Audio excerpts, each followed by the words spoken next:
नहीं, इस बार भी होगा, अगले सैटरडे भी होगा। ठीक है जी। ओपन करो अपना वो जो पीडीएफ आपको भेजी गई है ना, करंट अफेयर की, थोड़ी ऊपर होगी। पिछले सैटरडे आपकी क्लास होनी थी, वो मिस हो गई थी। वो वाली पीडीएफ ओपन करो क्विक। 9th to 13th दिसंबर वाली जो पीडीएफ है वो करो ओपन पहले। तभी तो किया ना, फिर 20 मिनट हो गए ऊपर।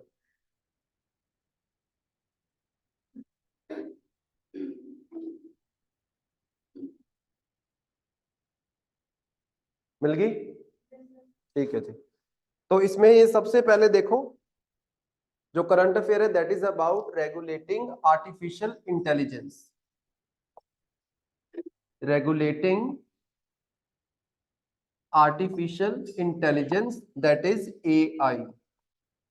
आज के टाइम पे या आज के दौर में आप बोल सकते हो, जो प्रेजेंट सिनेरियो है, डिजिटलाइजेशन जिस लेवल से बढ़ रहा है और डिजिटल टेक्नोलॉजीज जिस लेवल पे बढ़ रही हैं, उतना ही ज्यादा खतरा आप बोल सकते हो पैदा होता जा रहा है। किस चीज का? डाटा इन्फ्रिंजमेंट का। डाटा इन्फ्रिंजमेंट की अगर हम बात करें, आपका जो पर्सनल डाटा है उसका गलत इस्तेमाल हो सकता है। जैसे ये एआई की बात करें तो आपने रिसेंटली इंस्टाग्राम पे कुछ स्टोरीज देखी, लोग डाल रहे हैं, लड़कियां स्टोरीज बना के डाल रही है ऐश्वर्या राय की वो फोटोज लगा के अपने मुंह पे, ना लगता है जैसे वही है। ये बहुत बड़ा कंसर्न है। क्यों बहुत बड़ा कंसर्न है? क्योंकि इस टेक्नोलॉजी का गलत इस्तेमाल हो सकता है। एक तो है कि आप फन के लिए, एंजॉयमेंट के लिए इस्तेमाल कर रहे हो, चलो वो ठीक है। अगर इस तरीके की चीज का इस्तेमाल आप किसी क्राइम के लिए करते हो, राइट, तो बहुत बड़ा मुद्दा यहाँ पे खड़ा हो सकता है। तो इसलिए जो ये एआई टेक्नोलॉजी है, देखो इसको हम बैन तो नहीं कर सकते। हम बोले कि हमारे देश के अंदर चैट जीपीटी वगैरह ये नहीं चलना चाहिए, जैसे इटली ने बैन कर दिया, वैसे हम बैन नहीं कर पाएंगे, क्योंकि इंडिया जो है वो लीडिंग इकोनॉमी है, वर्ल्ड में फास्टेस्ट ग्रोइंग इकोनॉमी है, और हमें वर्ल्ड में नंबर 1 पे आने की पूरी पूरी चाहत है। तो अगर आप किसी भी टेक्नोलॉजी से पीछे रहते हो, तो मतलब क्या, आपकी इकोनॉमिक ग्रोथ भी पीछे रह जाएगी। क्योंकि एआई की एक बहुत अच्छी एप्लीकेशन है कि ये प्रोसेसेस को बहुत फास्ट कर देता है। जैसे फॉर एग्जांपल, हेल्थ डाटा है आपका, आप हेल्थ डाटा को मैनेज करना चाहते हो, मैनेज करने के लिए आपको कितनी सारी मैन पावर चाहिए, और इतनी सारी मैन पावर को हटा के सिर्फ एक आपका एआई एप्लीकेशन उसको मैनेज कर सकता है। जैसे फॉर एग्जांपल, हम पीपीटीज बनाते हैं, खुद पीपीटी बनाते हैं तो इतना टाइम लग जाता है, एआई को जस्ट इंफॉर्मेशन प्रोवाइड करो, आपको पूरी की पूरी पीपीटी बना के प्रेजेंट कर देगा 5 से 10 मिनट के अंदर अंदर, राइट। तो ये आप बोल सकते हो प्रोसेसेस को फास्ट करता है, बट इसको रेगुलेट करना बहुत जरूरी है। ठीक है, कुछ लॉज इसके लिए लेके आना बहुत जरूरी है। उसी के ऊपर देखो, the economic advisory council to prime minister, 2 दिन पहले हमने इसके बारे में पढ़ा है ना, जब हम पढ़ रहे थे किसके बारे में, इंक्लूसिव ग्रोथ के बारे में, right. The economic advisory council to prime minister has released a paper जिसकी हेडिंग है a complex adaptive system framework to regulate artificial intelligence. इनके द्वारा एक रिसर्च पेपर की तरह एक पेपर पब्लिश किया गया है, जो बात करता है कि किस तरीके से आप एआई को रेगुलेट कर सकते हो। और ये जो प्रोसेस है ना इसको रेगुलेट करने वाला, काफी कॉम्प्लेक्स है आप बोल सकते हो। आज तक हम ऑनलाइन जो हमारी जितनी भी साइट्स है, या ऑनलाइन जितने भी आपके पास प्लेटफॉर्म्स है, इंस्टाग्राम, फेसबुक, हम उसको प्रॉपरली रेगुलेट नहीं कर पाए। वहां पे हमारा डाटा प्रोटेक्टेड नहीं है, डाटा प्रोटेक्शन बिल हमारा भी बीच में लटका हुआ है आप बोल सकते हो। और ऊपर से ये इतनी फास्ट और इतनी एडवांस टेक्नोलॉजी आपके पास आ चुकी है। नेक्स्ट देखो, also the European Union has reached a historic provisional deal on the world's first comprehensive laws to regulate the artificial intelligence। European union में अभी कंफर्म नहीं हुआ है आप बोल सकते हो, एक टेम्परेरी सा उन्होंने क्या है, एक एग्रीमेंट की तरह एग्रीमेंट साइन किया है कि यूरोपियन यूनियन के अंदर किस तरीके से एआई को बहुत ही कॉम्प्रिहेंसिव तरीके से रेगुलेट किया जाएगा।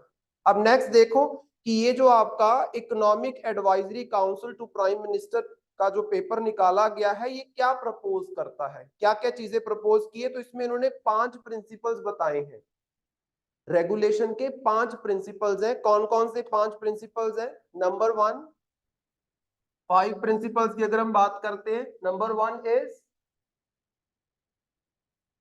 नंबर 1 प्रिंसिपल बेटा, नंबर 1 प्रिंसिपल, ऊपर देखो इस टेबल से ऊपर, specialist regulator, specialist regulator.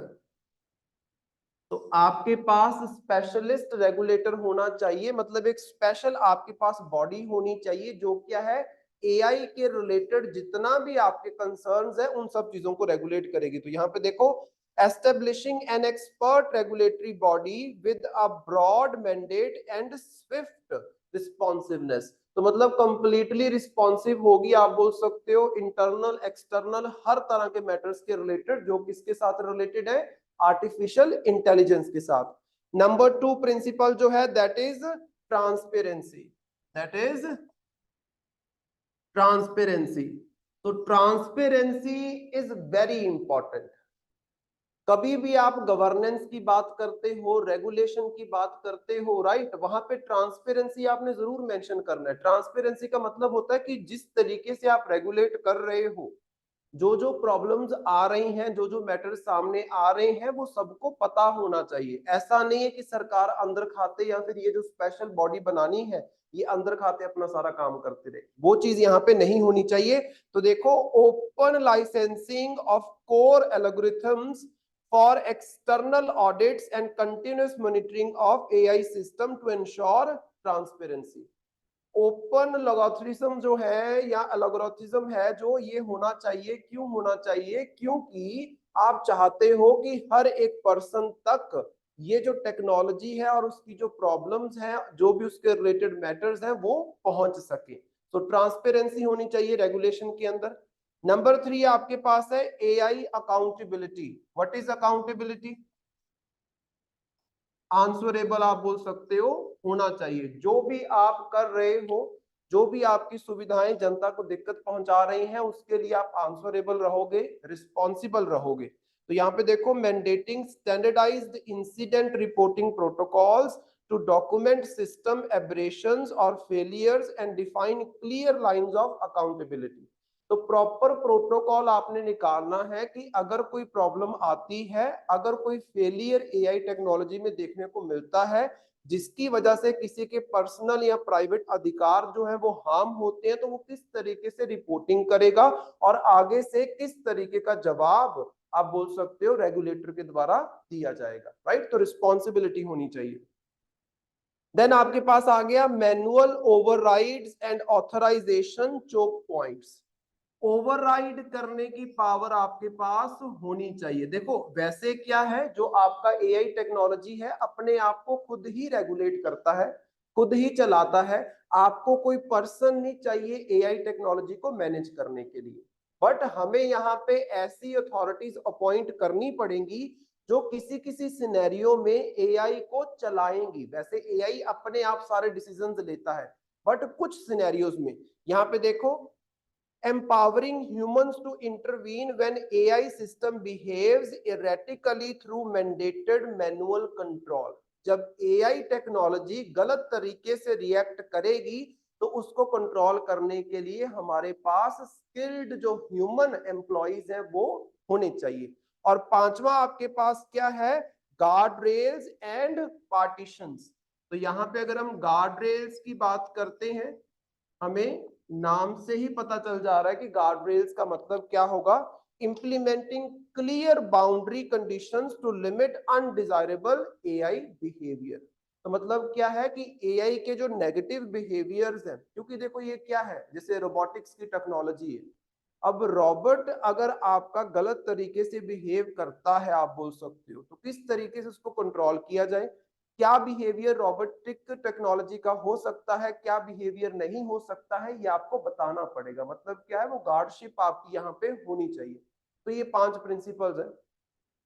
Question सीधा भी पूछा जाता है, ये चीज याद रखना कि एक रिपोर्ट निकाली गई है, उस रिपोर्ट के बारे में बताओ, तो इस तरीके से डायग्राम बना देना कि ये 5 प्रिंसिपल्स हैं इस रिपोर्ट के मेजरली। आपको ये एक्सप्लेन भी करने की जरूरत नहीं पड़ेगी, जो हेडिंग्स है वो आपने जस्ट मेंशन कर देनी है, राइट। उसके बाद आओ कि जो यूरोपियन यूनियन फ्रेमवर्क है एआई रेगुलेशन के रिलेटेड, वो क्या बोलता है, क्योंकि ये तो जस्ट एक रिपोर्ट निकाली गई है जिसमें ये 5 प्रिंसिपल्स बताए गए हैं। अब यूरोपियन यूनियन ने जो आप बोल सकते हैं कि एग्रीमेंट साइन किया है, उसमें क्या चीजें हैं। नंबर 1 जो कंपोनेंट उस एग्रीमेंट का है that is safeguards in legislations.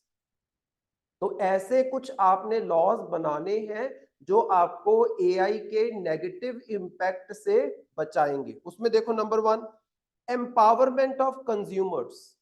तो जो इस एआई टेक्नोलॉजी को यूज करने वाले हैं उनको कैसे एम्पावर कर सकते हो? Individuals have the ability to launch complaints against perceived AI violation. इसमें क्या है कि अगर आपका जो डाटा है एआई टेक्नोलॉजी के द्वारा गलत तरीके से इस्तेमाल किया जा रहा है तो आप उस प्लेटफॉर्म के अगेंस्ट कंप्लेंट कर सकते हो। जैसे मैं आपको बताता हूं, कल वहां पे मेरे साथ एक सर बैठे हुए थे, वो अपनी बुक लिख रहे थे और बुक में ना वो थोड़ी सी होता है ना कि हम कई बार शब्द लिखते हैं तो काफी कंफ्यूजिंग सा हो जाता है, काफी टफ लैंग्वेज हो जाती है।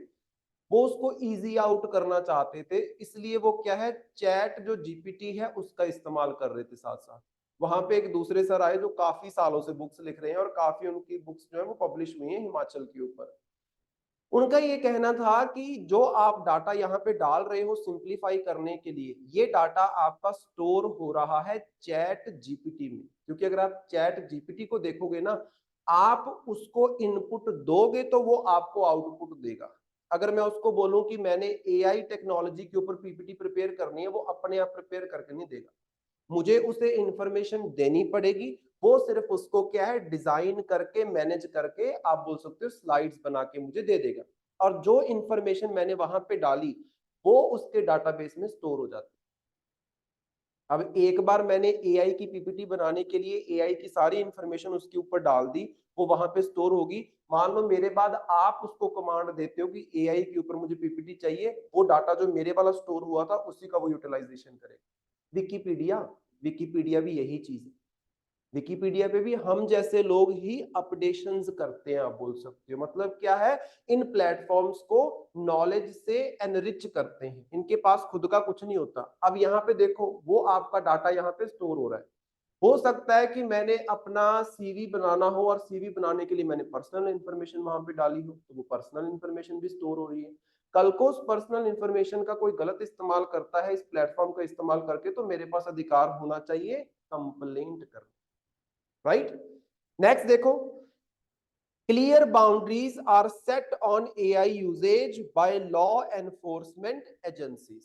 जो ये एआई टेक्नोलॉजी है, इसको आप किस काम के लिए, किस पर्पस के लिए यूज करोगे और किस पर्पस के लिए यूज नहीं करोगे, ये क्लियर करना पड़ेगा। जैसे फॉर एग्जांपल, वही जो हमने इंस्टाग्राम की वीडियो की बात की कि ऐश्वर्या राय का चेहरा लगा के आप वीडियोस बना रहे हो, ये सही बात तो नहीं है ना। बट बात ये है कि अभी वो क्यों चल पा रहा है, क्योंकि हमारे देश में रेगुलेशंस नहीं है कि एआई को कहां पे यूज करोगे, कहां पे यूज नहीं करोगे। देन उसके बाद ये फोटोशॉपिंग वाला कितना इशू होता है। एक मैंने और सुना था, उस दिन भी हम डिस्कस कर रहे थे, क्या नाम है उसका, रश्मिका मंदाना, मंदाना ही है शायद, रश्मिका मंदाना जो है, उनकी फोटो बोल के एक आप बोल सकते हो थोड़ी सी बोल्ड फोटो उनकी जो है वो वायरल कर दी गई, लेकिन एक्चुअल में वो फोटो उनकी नहीं थी, फोटोशॉप किया गया था एआई टेक्नोलॉजी का इस्तेमाल करके।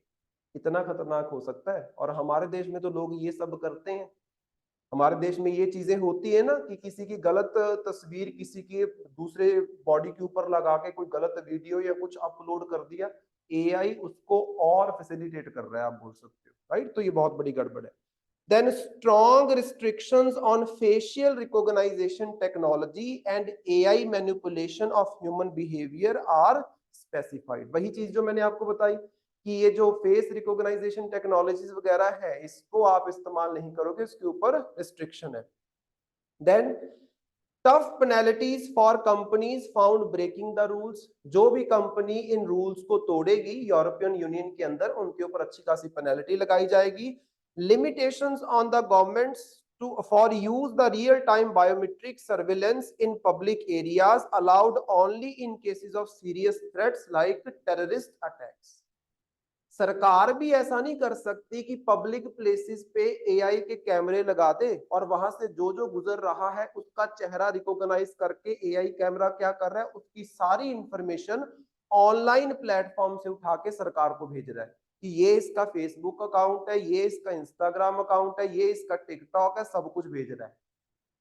समझ रहे हो, ये एआई की कैपेसिटी है, ये ऐसा कर सकता है। मतलब सरकार आपका पर्सनल डाटा इन्फ्रिंज कर रही है। हमारे देश में है ना राइट टू प्राइवेसी, और right to privacy human right भी है, तो एक तरीके से आप ह्यूमन राइट जो है उसको वायलेट कर रहे हो।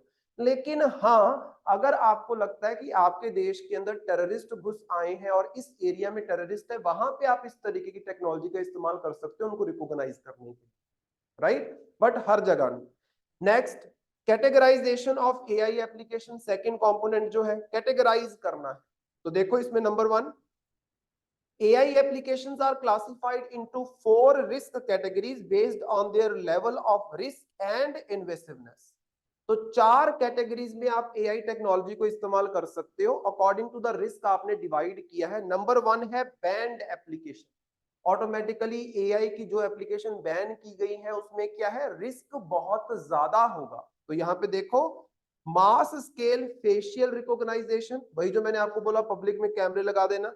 Then behavioral control of AI application are largely banned with exemptions for law enforcement. तो इन चीजों को बैन किया गया है, जो AI एप्लीकेशन अपने आप खास तौर पे वर्क करती है और ह्यूमन बिहेवियर को कंट्रोल कर सकती है। और दूसरी चीज अगर हम बात करें, अच्छा ये ह्यूमन बिहेवियर वगैरह की जब हम बात करते हैं ना, तो इसमें ये सारी चीजें आ जाती है। जैसे फॉर एग्जांपल आपने इंस्टाग्राम पे वो भी सुना होगा कि मोदी गा रहा है, सुना है? क्या है वो आपकी वॉइस को एआई ने उठाया और उसके बाद गाने के साथ जोड़ दिया और आपकी वॉइस में वो चल रहा है। अच्छा ये तो सिर्फ गाना है, एंटरटेनमेंट। अगर मेरी वॉइस को कोई उठा के कोई बहुत ही हेट स्पीच के साथ जोड़ दे और मेरी वॉइस में वो हेट स्पीच बोली जा रही, तो बहुत बड़ी गड़बड़ है, समझ रहे हो? इन सब चीजों के ऊपर कंप्लीट बैन की ये बात करता है। हाँ, अगर अल्टीमेटली आपको देश की सिक्योरिटी के लिए सरकार को ये सब यूज करना पड़े तो वो यूज कर सकते हैं, बट पॉजिटिवली, नेगेटिवली नहीं। Second, high risk applications allowed with certification and provisions for backend technique transparency, such as AI tools for self-driving cars. एक तो है बैंड वाले, उसमें तो रिस्क एक्सट्रीम है। एक है हाई रिस्क एप्लीकेशन जिसका इस्तेमाल किया जा सकता है, बट आपको लाइसेंस लेना पड़ेगा, सर्टिफिकेट लेना पड़ेगा। फॉर एग्जांपल ऑटोमेटिक जो गाड़ियां होती हैं, ऑटोमेटिक गाड़ियां अपने आप चलती है ना, ह्यूमन तो उसको कंट्रोल नहीं करता, उसमें कौन सी टेक्नोलॉजी का इस्तेमाल हो रहा है, दैट इज एआई टेक्नोलॉजी। तो वो सर्टिफिकेशन अगर आपको मिलता है तो आप यूज कर सकते हो, अदरवाइज यूज नहीं कर सकते। जैसे फॉर एग्जांपल मुझे एक बात बताओ, मान लो हमारे प्राइम मिनिस्टर ऑटोमेटिक जो गाड़ी है उसका इस्तेमाल कर रहे हैं और कोई बंदा उसको हैक कर लेता है, तो उसका तो एक्सीडेंट भी हो सकता है, समझ रहे हो? कुछ भी हो सकता है, सोच के देखो इस चीज को। देन तीसरा है मीडियम रिस्क एप्लीकेशन, जिसमें रिस्क थोड़ा ठीक ठाक से आप बोल सकते हो, deployable without restrictions like generative AI chatbots and explicit disclosure to users about AI interaction, transparency obligation and detailed tech documentation। ये कुछ ऐसा आप बोल सकते हो कैटेगरी है जिसमें बहुत ज्यादा रिस्क नहीं है, जैसे चैट बॉट्स या चैट जीपीटी वगैरह इनका इस्तेमाल किया जा रहा है, ये सारी टेक्नोलॉजीज इसमें आ जाती हैं। लो रिस्क की अगर हम बात करते हैं, उसमें आपको ट्रांसपेरेंसी रखनी पड़ेगी कि ट्रांसपेरेंट होनी चाहिए टेक्नोलॉजी, कुछ भी आप बोल सकते हो उसमें छुपा हुआ नहीं होना चाहिए। ऐसा नहीं है कि आप वहां पे अपना डाटा डाल रहे हो और सामने वाली एप्लीकेशन ने आपको नोटिफिकेशन नहीं दी कि आपका डाटा कहाँ कहाँ पे स्टोर होगा। जैसे फॉर एग्जांपल इंस्टाग्राम पे आप अकाउंट बनाते हो, आपके पास पूरी डिटेल्स आती हैं कि आपका डाटा स्टोर होने वाला है, आपको बताया जाता है, फिर आप खुद उसको एग्री करते हो कि ठीक है मुझे कोई इशू नहीं अगर मेरा डाटा स्टोर हो रहा है, आपको बताया गया ना, that is a transparency, right? Low risk technology को यूज करते हो बट ट्रांसपेरेंट होनी चाहिए, ट्रांसपेरेंसी के साथ किसी भी तरीके का कॉम्प्रोमाइज यहाँ पे नहीं किया जाएगा। सो ये 4 कैटेगरीज में एआई टेक्नोलॉजी को यूरोपियन यूनियन के एग्रीमेंट ने डिवाइड किया है on the basis of risk कितना एसोसिएटेड है उस टेक्नोलॉजी के साथ। यहां तक समझ आया? इसमें कोई गड़बड़ हो? देन देखो other European union regulatory achievement, इसके अलावा यूरोपियन यूनियन के द्वारा और क्या क्या रेगुलेशंस की गई हैं। Number 1, general data protection regulation implementation enforced since May 2018, focusing on privacy and explicit consent for data processing. ये मतलब ये वैसी चीज है जैसा हमारे देश में हम डाटा प्रोटेक्शन बिल नहीं लेके आए, डाटा प्रोटेक्शन बिल लेके आए ना, जिसने क्या बोला कि हमारे देश का जो डाटा है वो बाहर की कंट्रीज में बैठी हुई जो आपके ऑनलाइन प्लेटफॉर्म्स है उसको यूज नहीं कर पाएंगे। गूगल के ऊपर अगर आपने अपना डाटा डाला है तो गूगल का डाटा आपके बॉर्डर्स के अंदर ही रहना चाहिए, या फिर उस कंट्री के पास जाएगा जिस कंट्री के पास सरकार भेजना चाहती है। इनफैक्ट सरकार भी इसको एक्सेस नहीं कर सकती आपके डाटा को तब तक जब तक बहुत जरूरी नहीं हो जाता है। तो मतलब आपका डाटा प्राइवेट रखने के लिए इस तरीके के एग्रीमेंट साइन किए जाते हैं। तो यहाँ पे ये लाया गया था data protection, general data protection regulation in European union, और इसका बिल्कुल आप बोल सकते हो क्लोन जो है वो इंडिया के अंदर हम लेके आए in the form of data protection bill. Second देखो, digital services act focus on regulating hate speech, counterfeit and goods. तो यहाँ पे देखो डिजिटल सर्विसेज एक्ट मतलब ऑनलाइन जो आपको सर्विसेज प्रोवाइड की जा रही है उस सर्विसेज को कंट्रोल करने के लिए कि उसमें कुछ फेक ना हो, फर्जी ना हो। आप बोल सकते हो काउंटरफीट का मतलब होता है फर्जी, कोई हेट स्पीच ना फैलाई जाए, राइट। जैसे फॉर एग्जांपल आप कोई भी देखो, यूट्यूब हो गया या इंस्टाग्राम हो गया, अगर आपको वहां पे कोई भी कमेंट या फिर आपको कोई भी वीडियो ऐसे लगती है कि ये हेट स्पीच है या हरासमेंट है, तो आप उसके ऊपर क्या कर सकते हो, रिपोर्ट कर सकते हो। और आपको करनी चाहिए, मैं अक्सर करता हूं ये चीज। जब कई लोग कुछ चीजें मजाक में बनाते हैं लेकिन वो मजाक नहीं होता है कई बार। जैसे फॉर एग्जांपल कई लड़कियों को मैंने देखा है, कई लड़कों को देखा है, ऑनलाइन वीडियोस डालते हैं, बहुत सारी गालियां निकालते हो आप, बहुत अब्यूज करते हो आप ऑनलाइन। कई बार होता है आप किसी नशीले पदार्थ का इस्तेमाल ऑनलाइन वीडियो बना के सिगरेट पी रहे हो या कुछ कर रहे हो, राइट। या फिर आप किसी को कमेंट्स के अंदर गालियां निकाल रहे हो सकता है कि आपको लगे मुझे इससे क्या फर्क पड़ने वाला है, मैंने जस्ट वीडियो को स्वाइप अप कर दिया, मेरा काम खत्म। ऐसा नहीं है। अगर इस तरीके की वीडियोस को आप अलाउ करोगे समाज के अंदर तो कल को आपके भी बच्चे होने हैं और आपको भी टेंशन होगी कि इस तरीके का अगर मटेरियल ऑनलाइन बच्चे देखेंगे तो उनके दिमाग के ऊपर क्या असर होने वाला है, right. So it is very important. इस मतलब थोड़ा एथिकल तरीके से सोचा करो, क्योंकि हमारे पास एथिक्स का पेपर भी है टैकल करने के लिए, राइट। वो भी हमने लिख के आना है कि क्या सही है क्या गलत है। Then digital markets act, digital market जो ऑनलाइन प्लेटफॉर्म्स हैं, ऑनलाइन मार्केट्स आपकी हैं, उनको कंट्रोल करने के लिए भी यूरोपियन यूनियन के द्वारा इनिशिएटिव लिया गया है। तो यहाँ पे इन सब चीजों को पढ़ाने का मतलब, जब आपके पास एआई टेक्नोलॉजी को रेगुलेट करने के लिए क्वेश्चन पूछा जाएगा, सबसे पहले आपने क्या करना है, आप एग्जाम्पल के तौर पे यूरोपियन यूनियन को बता सकते हो कि इनके द्वारा देखो ये चीज की गई है, हम भी हमारे देश में इन चीजों को लेके आ सकते हैं। अभी मैंने आपको बताया ना डाटा प्रोटेक्शन बिल कहीं ना कहीं जो जर्नल डाटा प्रोटेक्शन एक्ट है आपका यूरोपियन यूनियन का, वहीं से ही हमने डिराइव किया है। और अभी भी जो हमारा यहाँ पे आपका इकोनॉमिक वाला लेके आ रहे हैं ये भी कहाँ से ड्राइव हो रहा है, एक तरीके से इसी यूरोपियन यूनियन की रेगुलेशंस, राइट। तो एग्जांपल के तौर पे आप इसको यूज कर सकते हो, सारा रट्टा लगाने की आपको जरूरत नहीं है। बस दो चार बातें यूरोपियन यूनियन वाले के बारे में याद रखो। देखो एक चीज हमेशा याद रखना, एआई टेक्नोलॉजी की टेक्निकल इंफॉर्मेशन आपसे कोई नहीं पूछेगा। आपसे ये पूछा जा सकता है एआई टेक्नोलॉजी की डाटा प्रोटेक्शन को लेकर क्या क्या प्रॉब्लम्स हो सकती हैं, एआई टेक्नोलॉजी का आपके राइट टू प्राइवेसी के ऊपर क्या इंपैक्ट हो सकता है। ये तो जर्नल चीज है ना, ये तो आपको बतानी आनी चाहिए। आपको कोई नहीं पूछेगा कि चैट जीपीटी कैसे वर्क करता है, समझ रहे हो। नेक्स्ट देखो, concerns related to AI use, इसी चीज के ऊपर क्वेश्चन पूछा जाएगा कि क्या क्या कंसर्न्स है एआई टेक्नोलॉजी की। Number 1, privacy. प्राइवेसी को ये इन्फ्रिंज करता है कैसे, risk of personal and sensitive information being used unethically such as for targeted advertising or political manipulations। आपका जो पर्सनल डाटा है उसका गलत इस्तेमाल किया जा सकता है, राइट। पर्सनल डाटा आपका उठा के उसको गलत मीन्स के लिए, गलत पर्पस के लिए इस्तेमाल किया जा सकता है, आप ये बोल सकते हो। Number 2, responsibility. AI models generating new content may lead to challenges in identifying responsibility, causing ethical dilemmas over the content's origin। अब यहाँ पे मुझे एक बात बताओ, मैंने AI को कमांड दी कि कोई सेक्सुअल कंटेंट जो है वो बना दो, एआई ने सेक्सुअल कंटेंट बना दिया और वो वीडियो ऑनलाइन चली गई। बनाया किसने है? एआई ने। क्या मैंने बनाया है? नहीं, एआई ने बनाया है।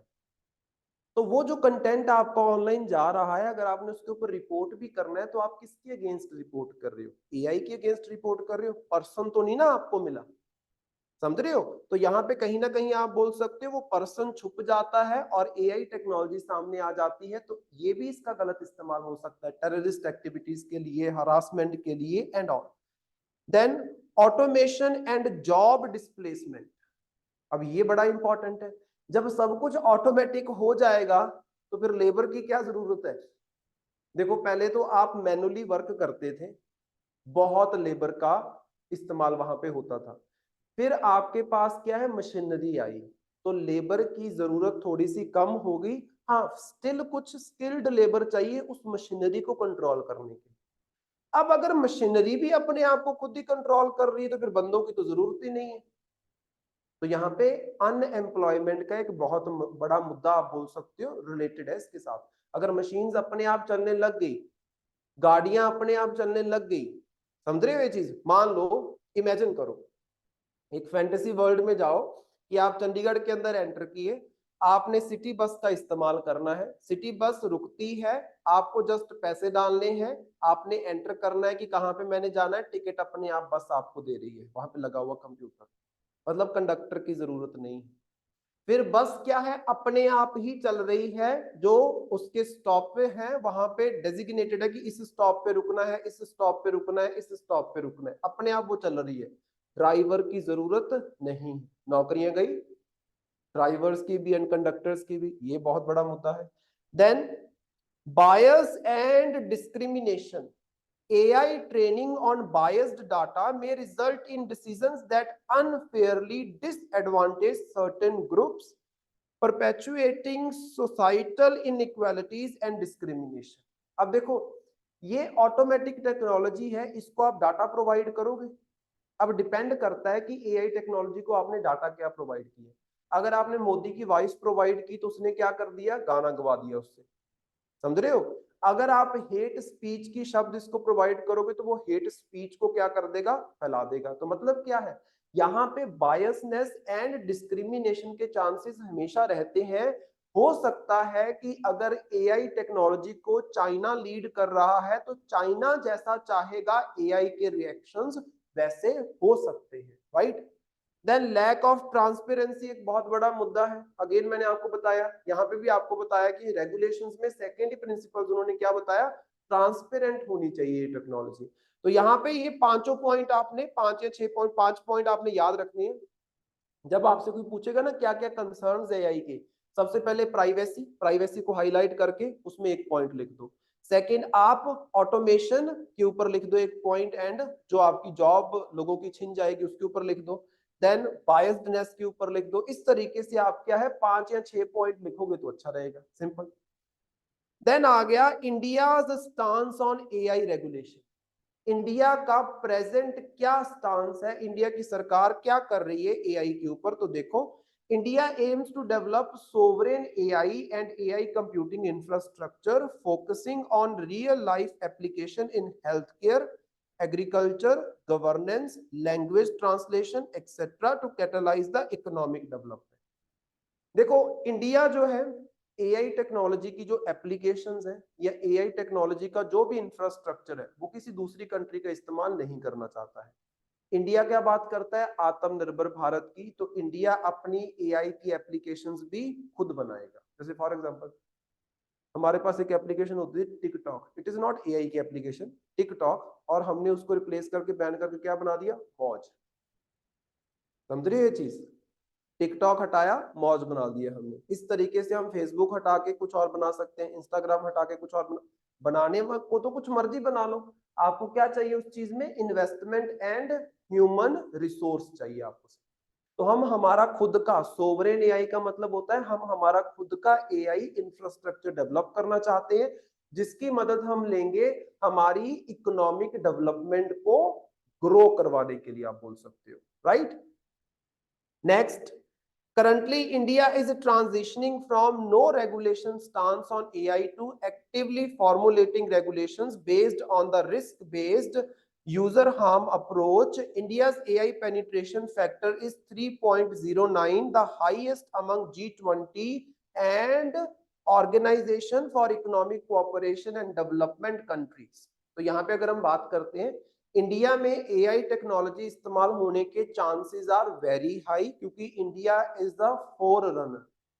Indian economy is the fastest growing economy, automatically यहाँ पे इस्तेमाल सबसे ज्यादा किया जाएगा। दूसरी चीज, इंडिया में दुनिया की सबसे ज्यादा पॉपुलेशन बैठी है, तो ऑटोमेटिकली इस्तेमाल भी ज्यादा होगा।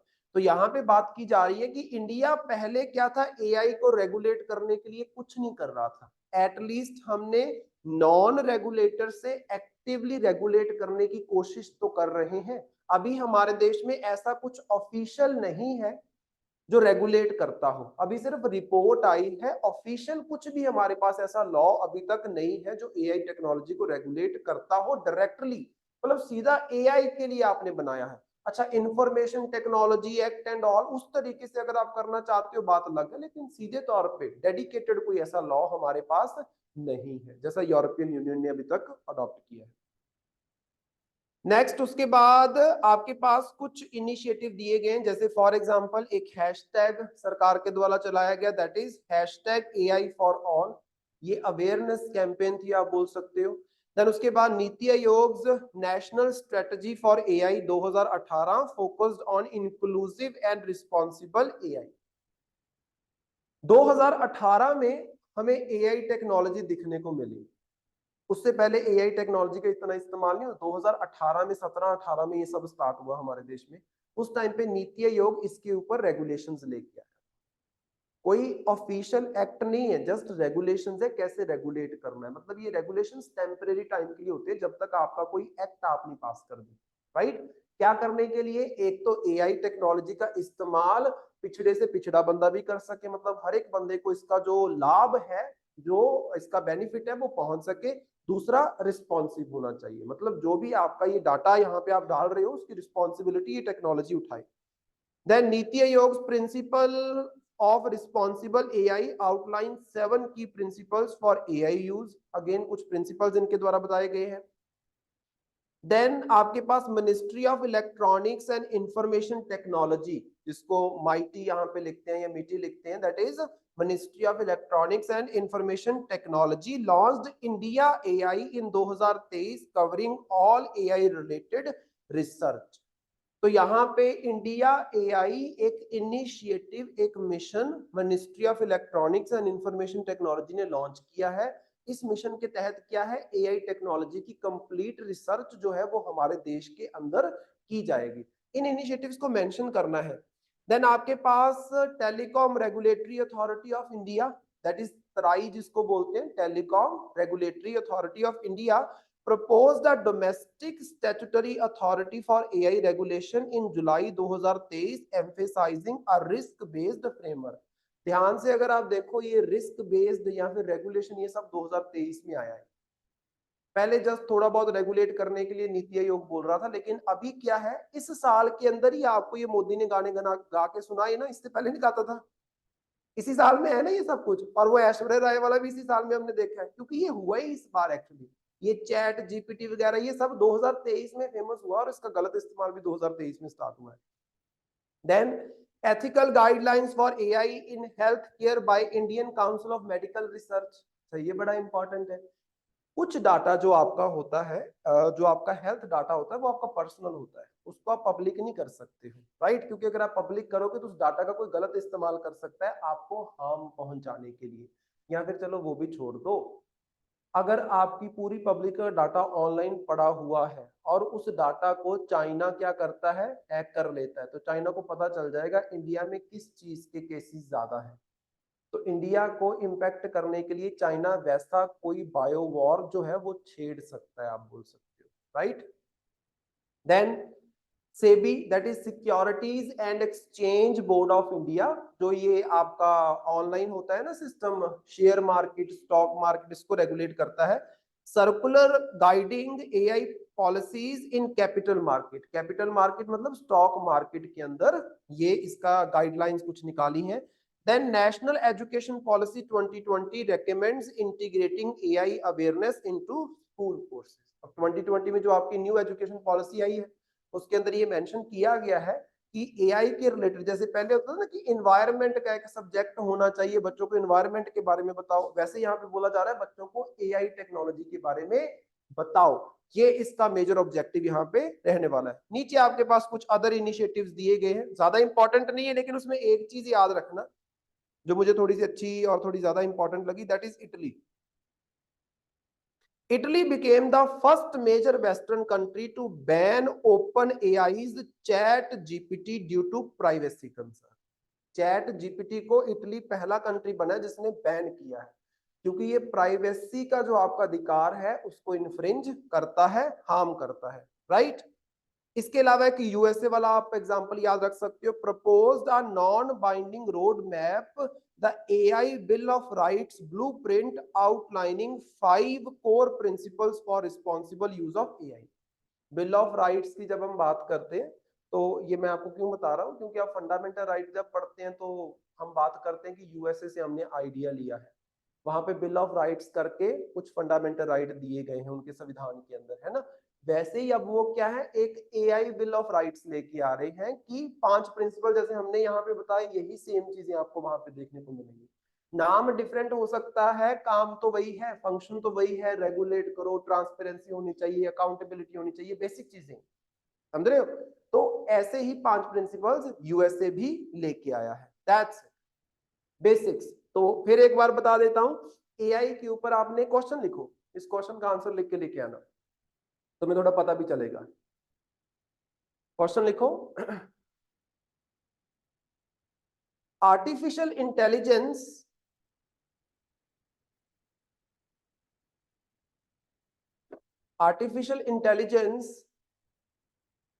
Can infringe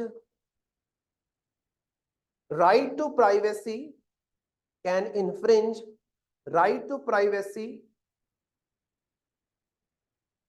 comma, in this context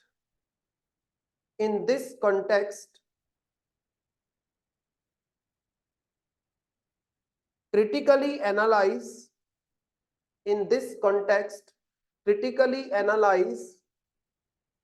problems associated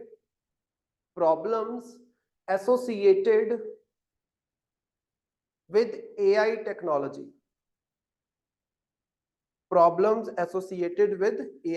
technology, ऐसे से क्वेश्चन पूछते होते हैं वो कि एआई टेक्नोलॉजी आपके राइट टू प्राइवेसी को हार्म कर सकता है।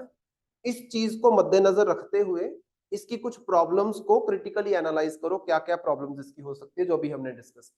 तो आप इसको लिख के लेके आना, ठीक है। क्या करेंगे, सबसे पहले इंट्रोडक्शन में आप ये बताओगे कि कैसे राइट टू प्राइवेसी को ये हार्म करता है, राइट। पहले बताओ कैसे हार्म करता है, नीचे छोटी सी कोई एग्जांपल दे दो, कोई भी एग्जांपल, रिसर्च करना इसके ऊपर, फिर इसको लिखना। फिर उसके बाद इसकी प्रॉब्लम्स को एक एक करके, जो 5 प्रॉब्लम्स मैंने आपको बताई हैं, चाहे वही 5 प्रॉब्लम्स लिख दो। एट दी एंड कंक्लूजन में जाके वे फॉरवर्ड दो। वे फॉरवर्ड मतलब किस तरीके से इस प्रॉब्लम्स को सॉल्व किया जा सकता है, वहां पे आप इसको भी मेंशन कर सकते हो कि ये 5 प्रिंसिपल्स बताए गए हैं, राइट। वहां पे आप यूएसए वाले भी मेंशन कर सकते हो, यूरोपियन यूनियन के बारे में भी मेंशन कर सकते हो, राइट। सिंपल चीज है, इस तरीके से आपने इसका आंसर लिख के लेके आना है मंडे को। नेक्स्ट हमारे पास जो करंट अफेयर है that is related to Koya tribe.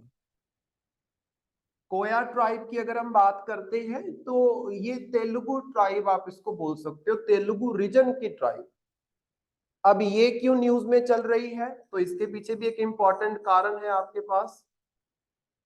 तो कोया ट्राइब,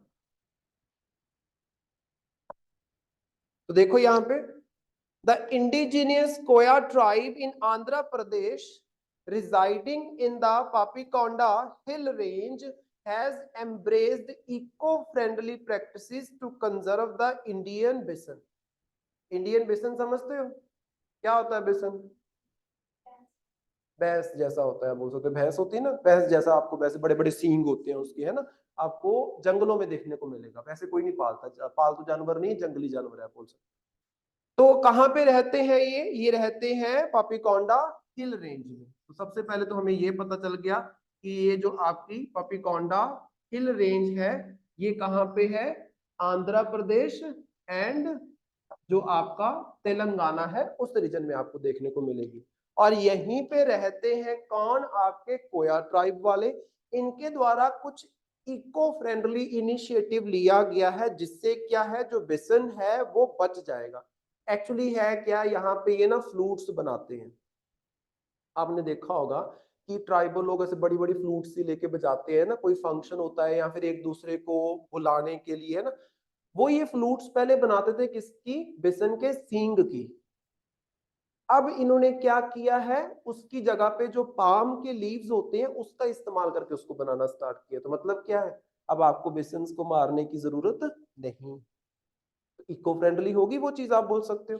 तो यहाँ पे देखो, Koyas have replaced traditional Indian bison horn with palm leaves to craft their traditional flute, जिसको बोलते हैं ये परमाकोर। क्या बोलते हैं उसको, परमाकोर। परमाकोर क्या है, फ्लूट है आप बोल सकते हो, जो किससे बनती थी आप बोल सकते हो, हॉर्न ऑफ बेसन से। Simple, right. यहाँ पे देखो परमाकौर क्या है, परमाकौर is a traditional flute originally made from Indian bison horn and is now created using palm leaves as an eco friendly alternative. The flute serves as communication tool during hunting, celebration and festivals. ठीक है, Hunt कर रहे हो एक दूसरे को चेतावनी देने के लिए, या फिर फेस्टिवल्स के तौर पे आप बोल सकते हो वहां पे मतलब म्यूजिकली इसको बजाने के लिए एंड ऑल, इसका इस्तेमाल जो परमाकोर है इसका इस्तेमाल किया जाता था। तो ये इनका इको फ्रेंडली इनिशिएटिव न्यूज में चल रहा था। अब यहाँ पे देखो, Papikonda National Park is situated near Raja Mahendravarman in Papikonda Hills of Andhra Pradesh. Since 2014, no part of Papikonda has extended beyond East and West Godavari district due to the construction of Polavaram dam. अच्छा, एक चीज और आ गई हमारे पास, that is Polavaram dam. Polavaram dam जो Godavari reason में आपको देखने को मिलेगा, गोदावरी डिस्ट्रिक्ट में देखने को मिलेगा, गोदावरी रिवर के ऊपर। तो ये जो पोलावरम डैम बनने की वजह से आप बोल सकते हो ये जो ट्राइब है, ये पापीकोंडा हिल्स का जो पापीकोंडा आपका नेशनल पार्क है वहीं तक ये क्या है, लिमिट होके रह गई है, फैल नहीं पाई आप बोल सकते हो, क्योंकि बीच में आपने क्या कर दिया, डैम बना दिया। अब पापीकोंडा नेशनल पार्क आपको कहाँ पे देखने को मिलेगा, आंध्र प्रदेश के अंदर देखने को मिलेगा। इसीलिए ये करंट अफेयर ऐड किया है।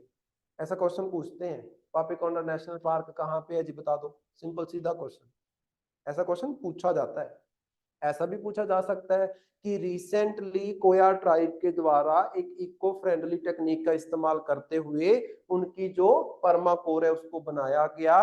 ये जो ट्राइब है ये कौन से नेशनल पार्क के अंदर रहती है, चार नीचे आपके पास ऑप्शन दी हुई, आपको पता होना चाहिए कौन सी। क्वेश्चन कुछ भी बन सकता है और ऐसा क्वेश्चन आता है। Then the Papikondalu Hills या Papikonda Hills hill range is also known as Bisan Hill Range, क्योंकि यहाँ पे बिसन्स जो है काफी मिलते हैं, was declared as sanctuary in 1978 and upgraded to national park in 2008 with Indian bison as megafauna species. तो पहले 1978 में इसको वाइल्ड लाइफ सेंचुरी का आप बोल सकते हो दर्जा दिया गया था, उसके बाद इसको नेशनल पार्क बनाया। Wild life sanctuary and national park में क्या डिफरेंस है बताओ जरा।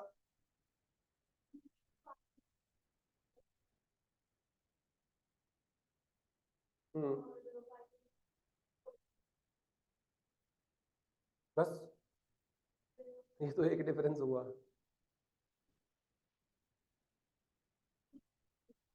क्वेश्चन देखो फिर मेंस का एक, ये एनवायरनमेंट का क्वेश्चन है और ये क्वेश्चन पूछते हैं, देखो differentiate wild life sanctuary and national park, differentiate wild life sanctuary and national park. आप इसको 100 से 150 वर्ड्स में लिखोगे। पहले वाला जो मैंने आपको लिखवाया था वो 200 वर्ड्स में लिखना है, इसको 100 से 150 वर्ड्स में कैसे लिखोगे? सबसे पहले एक बेसिक सी डेफिनेशन दो, दोनों का जो बेसिक पर्पस है, क्या पर्पस है नेशनल पार्क का, क्या पर्पस है वाइल्ड लाइफ सेंचुरी का, जस्ट वो बताओ, ज्यादा नहीं, एक इंट्रोडक्शन में बुझना, क्योंकि क्वेश्चन क्या पूछा, डिफरेंशिएट, 2 कॉलम्स बनाओ, कंपेयर करो दोनों को, आप बोल सकते हो इस तरीके से कम 5 से 6 पॉइंट लिखने हैं आपने कंपैरिजन में, राइट? नहीं बना सकते हैं, हाँ, वाइल्ड लाइफ सेंचुरी को आप अपग्रेड करके नेशनल पार्क बना सकते हो, बट नेशनल पार्क अगर किसी को बना दिया उसको डिग्रेड करके दोबारा वाइल्ड लाइफ सेंचुरी नहीं बनाओगे। और वाइल्ड लाइफ सेंचुरी जो होती है ये मोस्टली किसी डेजिग्नेटेड स्पीशीज के लिए होती है। यहाँ पे इंडियन बिसन के लिए वाइल्ड लाइफ सेंचुरी है कि वहां पे उस बिसन को क्या किया जाएगा, कंजर्व किया जाएगा। नेशनल पार्क में ऐसा सिनेरियो नहीं होता है, इस चीज को भी आपने ध्यान में रखना है। नेक्स्ट देखो, about Koya tribe. Koya tribe की अगर हम बात करते हैं, Koya tribes overview, the Koya tribe is the largest adivasi tribe in Telangana. Telangana के अंदर सबसे बड़ी शेड्यूल्ड ट्राइब या आदिवासी ट्राइब आपको ये देखने को मिलेगी, listed as a scheduled tribe in the region. तो ये शेड्यूल्ड ट्राइब का दर्जा इसको दिया। अब ऐसा जरूरी नहीं होता कि हर एक ट्राइब शेड्यूल्ड ट्राइब हो। जैसे फॉर एग्जांपल उस दिन हमने डिस्कस किया था मैती ट्राइब के बारे में। मैती ट्राइब कहाँ की है? मैती ट्राइब कहाँ की है? मणिपुर की है। इनका तो मुद्दा था सारे का सारा, भूल गए इतनी जल्दी। जो मैती ट्राइब है मणिपुर की, इसको शेड्यूल ट्राइब का दर्जा जो है वो नहीं दिया गया। बट दूसरी तरफ जो वहां पे कुकी ट्राइब है, नागा ट्राइब है, वो शेड्यूल ट्राइब्स है। और ये लोग क्या डिमांड कर रहे थे, हमें भी शेड्यूल ट्राइब का दर्जा दो। तो क्वेश्चन ये भी हो सकता है कि जो आपकी कोया ट्राइब है ये शेड्यूल ट्राइब है कि नहीं। मान लो कोया ट्राइब के ऊपर ही क्वेश्चन आ गया, 4 स्टेटमेंट दी हुई है, नीचे लिखा हुआ है कि Koya tribe is a schedule tribe और Koya tribe is not a schedule tribe, पता होना चाहिए। ऐसे फैक्चुअल से क्वेश्चन आजकल पूछ रहे हैं। नेक्स्ट देखो, the community is widespread across the Telugu speaking states of Telangana and Andhra Pradesh। पहले एक ही होता था ये आंध्र प्रदेश 2014 तक, बाद में इसमें से क्या है हमने तेलंगाना को निकाला है। सो तेलंगाना आंध्र प्रदेश में आपको पापीकोंडा हिल्स देखने को मिलेगी, हिल रेंज देखने को मिलेगी, राइट? वहीं पे ये कम्युनिटी जो है आपकी ये रहती है। नेक्स्ट देखो, self identification. Koyas commonly referred themselves as Dorala Satam. Dorala Satam शब्द का मतलब क्या है? लॉर्ड्स ग्रुप, मतलब कुछ लॉर्ड्स का, कुछ भगवानों का ग्रुप आप बोल सकते हो।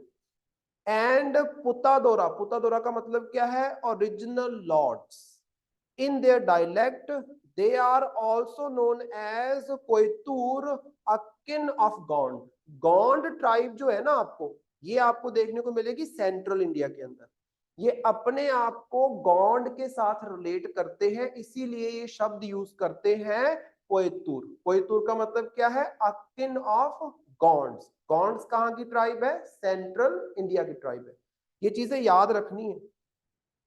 देन हैबिटेट एंड लाइवलीहुड की बात करें तो द गोदावरी एंड साबारी जो आपकी रिवर्स हैं significantly influence the economic, social and cultural life of कोयास।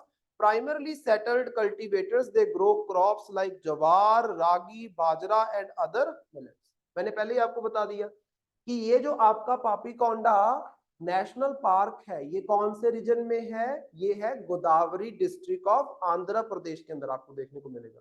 So Godavari and उसकी ट्रिब्यूटरी सवारी रिवर, ये 2 इंपॉर्टेंट रिवर है इन ट्राइब्स के लिए, क्योंकि ट्राइबल एरियाज पानी के लिए ट्यूबवेल्स नहीं लगाते हैं, वो रिवर्स के ऊपर नेचुरल जो रिसोर्सेज है उसके ऊपर डिपेंडेंट होते हैं, तभी तो वो ट्राइब्स है। अदरवाइज क्या हो सकता था? वो आपके ट्यूबवेल भी यूज कर सकते थे। 1 मिनट देना मैम बस। देन लैंग्वेज की अगर हम बात करते हैं तो लैंग्वेज आपके पास कौन सी आ जाती है? So language is Telugu.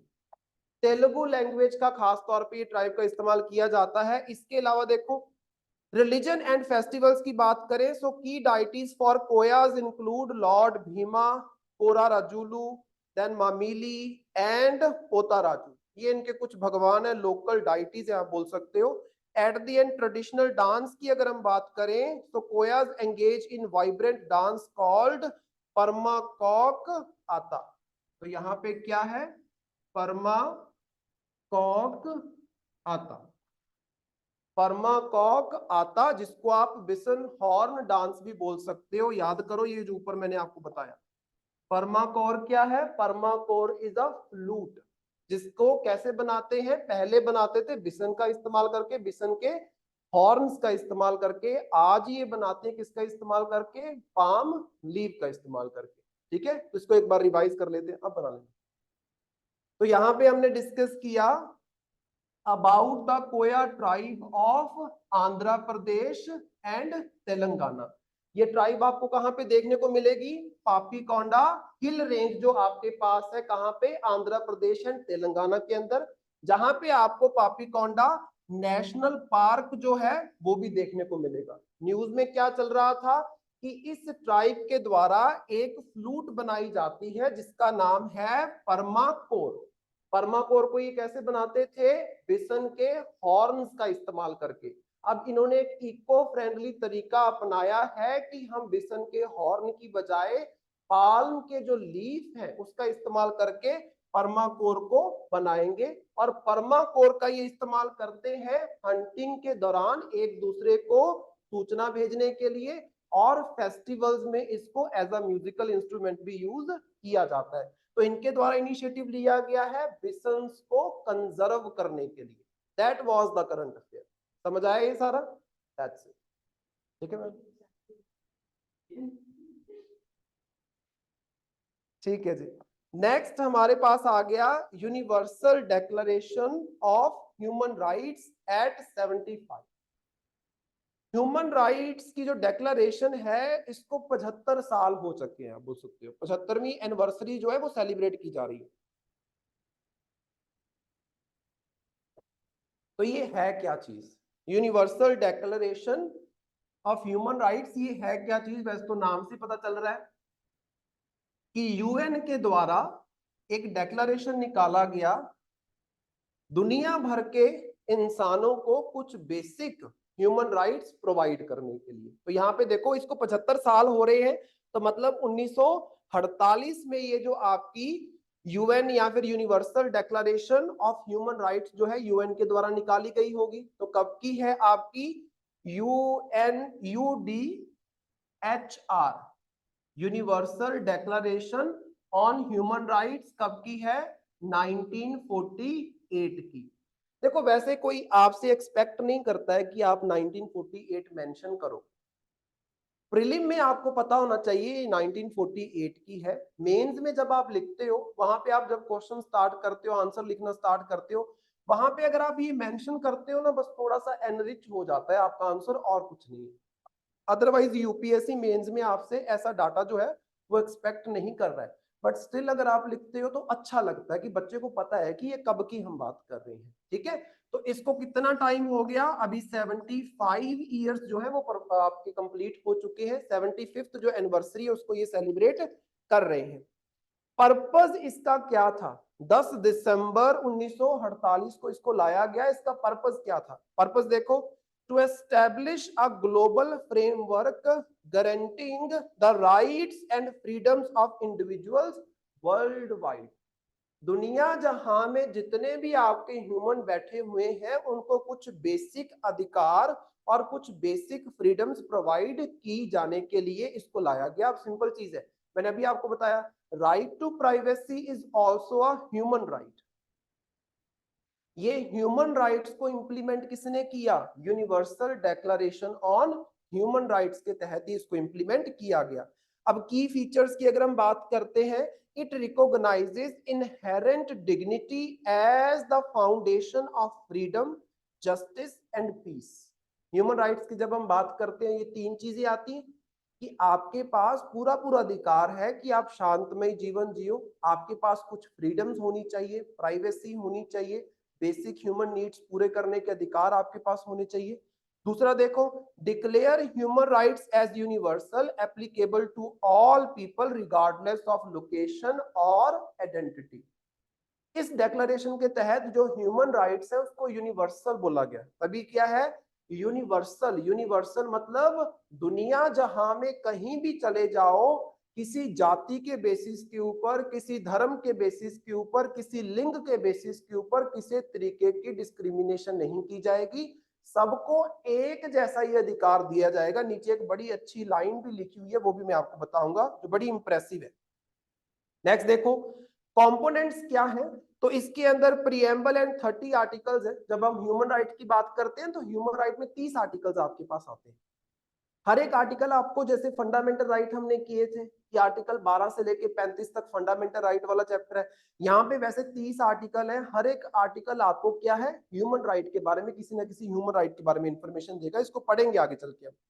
Then it covers civil, political, economic, social and cultural rights. ये क्वेश्चन पूछा हुआ है प्रीलिम के अंदर, ये क्वेश्चन पूछा गया है। जैसे वहां पे लिखा हुआ था कि universal Declaration of Human rights covers only political and social rights. Only political and social rights, ऐसा नहीं है। सिविल राइट्स भी हैं। सिविल मतलब सोसाइटल राइट्स जो होते हैं, पॉलिटिकल मतलब राजनीतिक, इकोनॉमिक मतलब आर्थिक आपके जो होते हैं, देन सामाजिक तौर पे जो आपको मिलने चाहिए, एंड कल्चरल राइट्स। जब ये सिविल बोलते हैं ना, सिविल, सिविल में खास तौर पे सिविल लिबर्टीज आ जाती है कि आपके पास कुछ लिमिटेड फ्रीडम्स हैं, जैसे राइट टू स्पीच है, आप बोल सकते हो, है ना, ये सारी चीजें। देन पार्टिसिपेटिंग कंट्रीज की अगर हम बात करें, ओवर 50 यूएन मेंबर्स के द्वारा पार्टिसिपेट किया गया, जिसमें इंडिया भी इंक्लूडेड था। उससे ऊपर देखो जो ड्राफ्टिंग कमेटी है जिसने यूडीएचआर का ड्राफ्ट बनाया था, उसके चेयरमैन कौन थे? That was Eleanor Roosevelt. So Eleanor Roosevelt were the chairman and 8 other countries आपकी यहाँ पे मेंबर थी। ज्यादा इंपॉर्टेंट नहीं है, बस इतना याद रखो कि यूडीएचआर में पार्टिसिपेटिंग मेंबर्स या फाउंडिंग मेंबर्स में इंडिया है, यूएन की फाउंडेशन में भी इंडिया है। तो ये इंपॉर्टेंट चीज है। तो मतलब हम यूडीएचआर को फॉलो करेंगे ऑटोमेटिकली। अरे फॉलो किया तो है, यहीं से तो ड्राइव कर लिए हमने फंडामेंटल राइट्स। ऑलमोस्ट हमारे सारे के सारे फंडामेंटल राइट ऑलमोस्ट डायरेक्टली और इनडायरेक्टली कहां से डिराइव हुए हैं? Human rights declaration.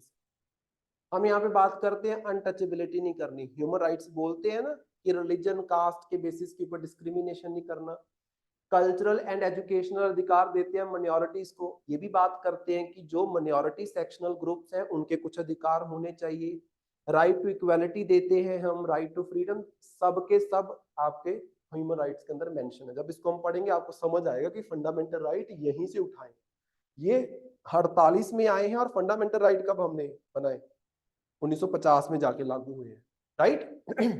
नेक्स्ट देखो चैलेंजेस क्या है। नंबर वन जो है, not legally binding and leading to misuse and abuse. Legally binding नहीं है। जैसे तभी तो इंडिया ने ये चीज की कि ह्यूमन राइट्स को इंडिया के अंदर अच्छे से इंप्लीमेंट करने के लिए उनको फंडामेंटल राइट्स की फॉर्म में हमारे संविधान में लिख दिया कि ह्यूमन राइट में से ये कुछ बेसिक ह्यूमन राइट तो मिलने चाहिए।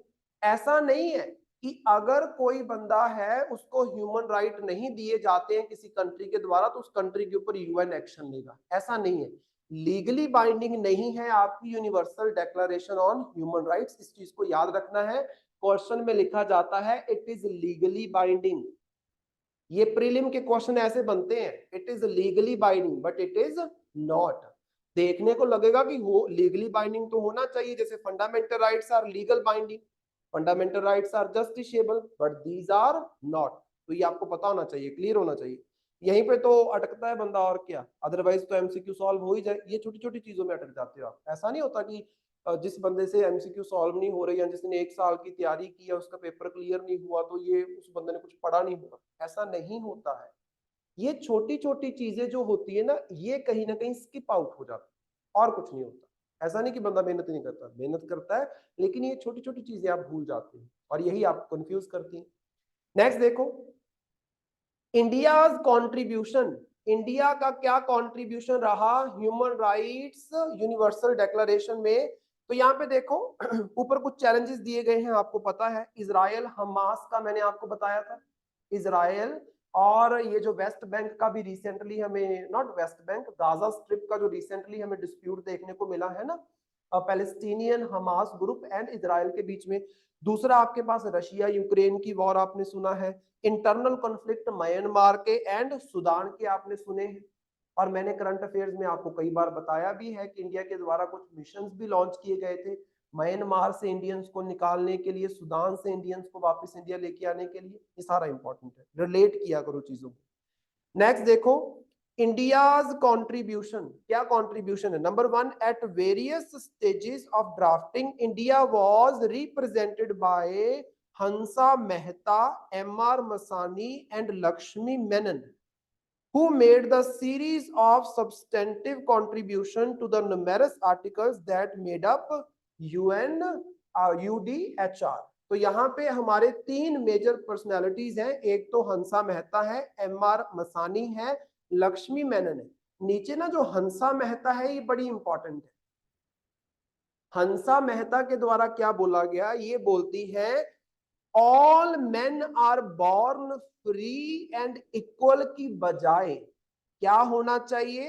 All human beings are born free and equal, and it is mentioned under article 1 of the Universal Declaration of Human Rights. पहले ये लिखा हुआ था, देख रहे हो कि वेस्ट कंट्रीज कितनी डिस्क्रिमिनेटिंग है। They said all men are equal, but Hansa Mehta बोलती है कि ऑल्टरेशन करो, चेंज करो, ऑल मेन की बजाय ऑल ह्यूमन लिखो।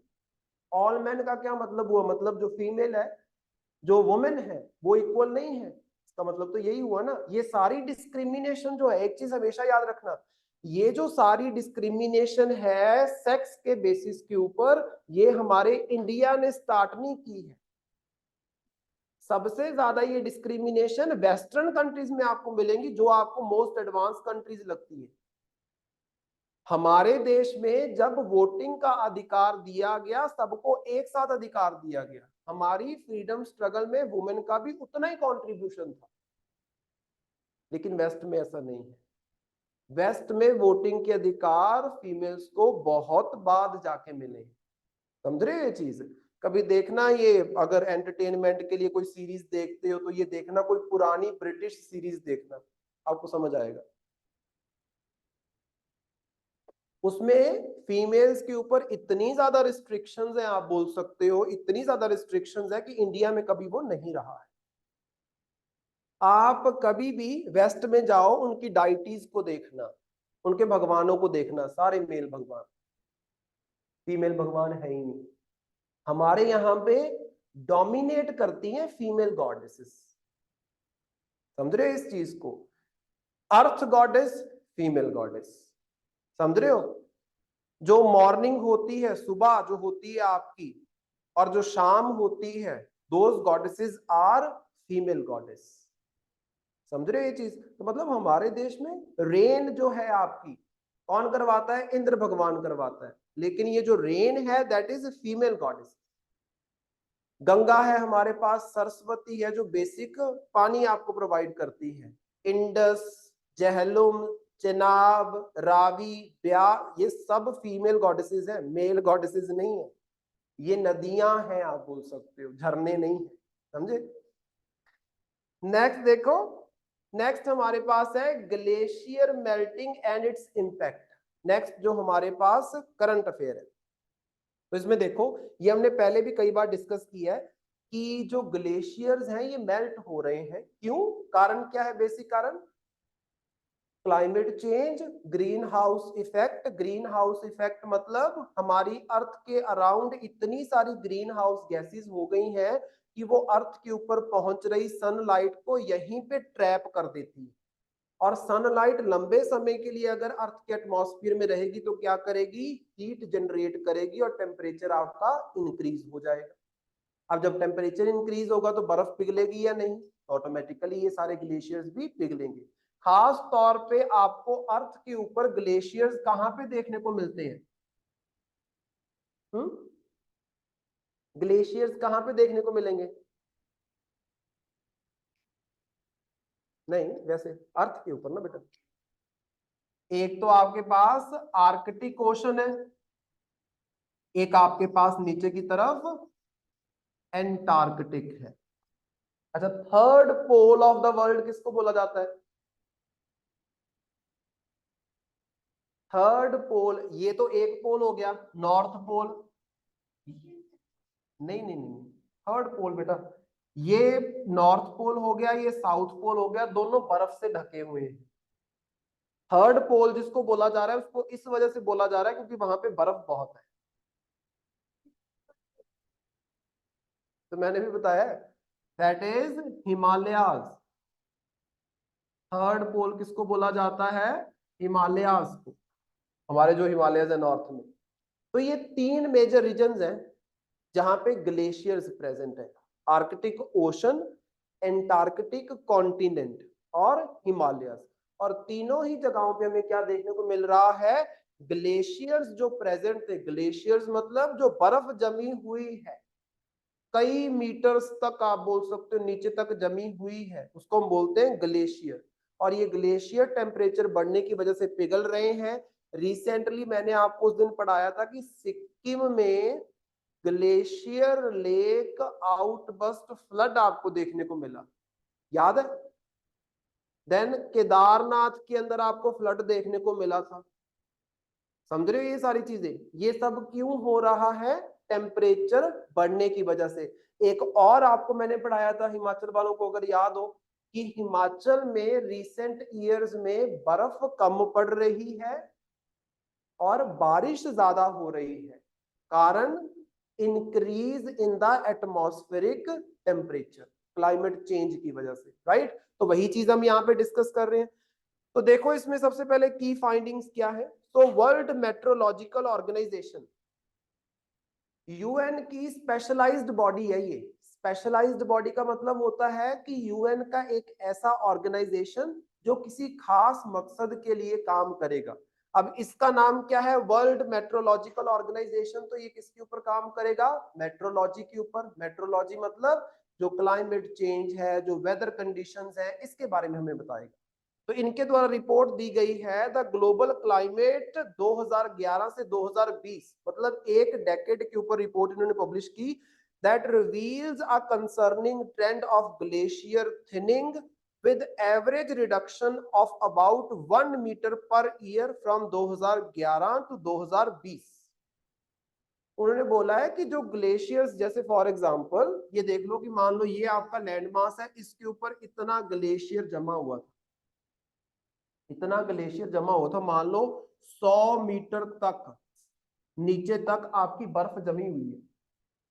2011 से 2020 के बीच में हमें क्या ट्रेंड देखने को मिला है कि हर साल एक एक मीटर आपकी बर्फ जो है ये पिघल गई है। अगर ये ऐसे ही पिघलती गई तो आपकी लैंड निकल आएगी नीचे से, ग्लेशियर खत्म हो जाएंगे। और बर्फ पिघली तो क्या बना? बना क्या? पानी। और वो पानी कहाँ पे गया? सीधा ओशन में उड़ के चला गया। कहाँ गया? नदियों में। नदियों में वाटर का लेवल बढ़ेगा, वाटर का लेवल बढ़ेगा तो नदियों में फ्लड्स भी आ सकते हैं। देन नदी का पानी एट द एंड कहाँ जाएगा? ओशन के अंदर। ओशन के वाटर का लेवल बढ़ेगा, जो छोटी मोटी आपकी आइलैंड कंट्रीज या आइलैंड्स है ये डूब जाएंगे क्योंकि वाटर लेवल बढ़ गया। और अगर ये सारे ग्लेशियर आपके पिघल जाएंगे तो दुनिया भी डूब सकती है, ये भी याद रखें।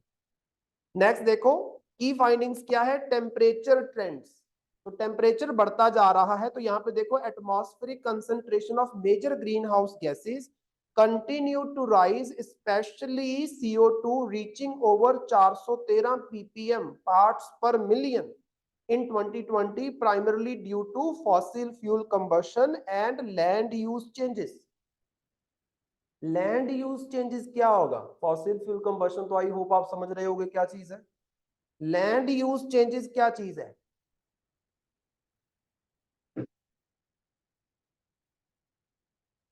कूड़ा कचरा फेंक देते हैं, अच्छा, और डंपिंग साइट्स जो बन जाती हैं, उसमें क्या होता है? जब डंपिंग साइट में आपका कूड़ा करकट पड़ा हुआ है तो उससे क्या निकलेगा? कौन सी गैस निकलेगी? Methane, carbon dioxide, carbon monoxide, ये सब निकलेगा। और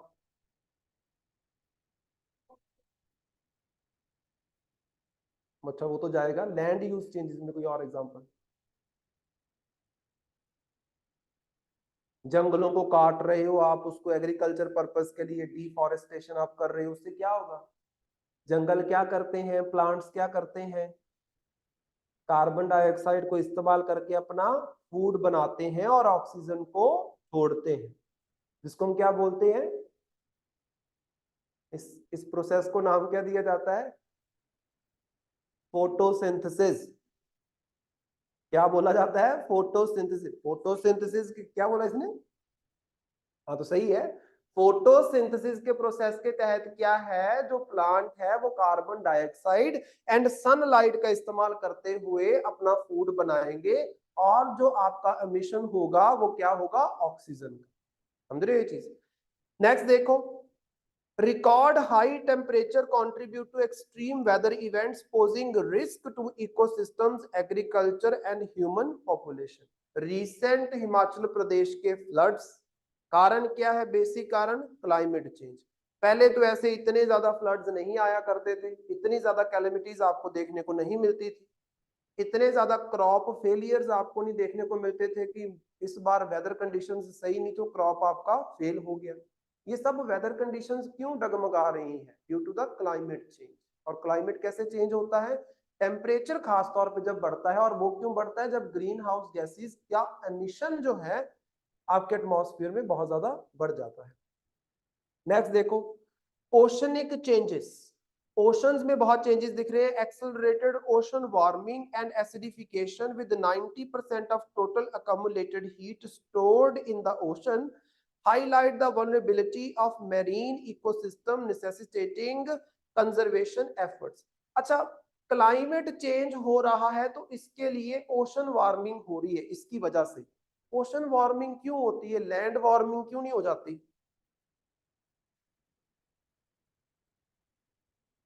लैंड वार्मिंग होती है कि नहीं होती? होती है। ओशन वार्मिंग ही हमारा क्यों मेजर कंसर्न है?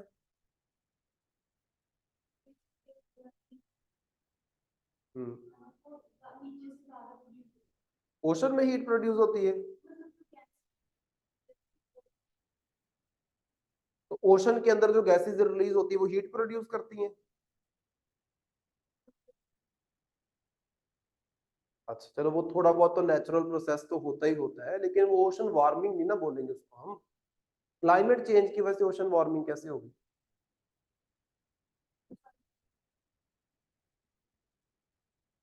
अच्छा, इसकी मैं आपको एक एग्जांपल देता हूँ। पहले हमारे इंडिया में साइक्लोन्स, इंडिया की कोस्ट पे साइक्लोन्स आते थे, खास तौर पे बे ऑफ बंगाल में। रिसेंट ईयर्स में अरेबियन सी में भी आने स्टार्ट हो। कारण?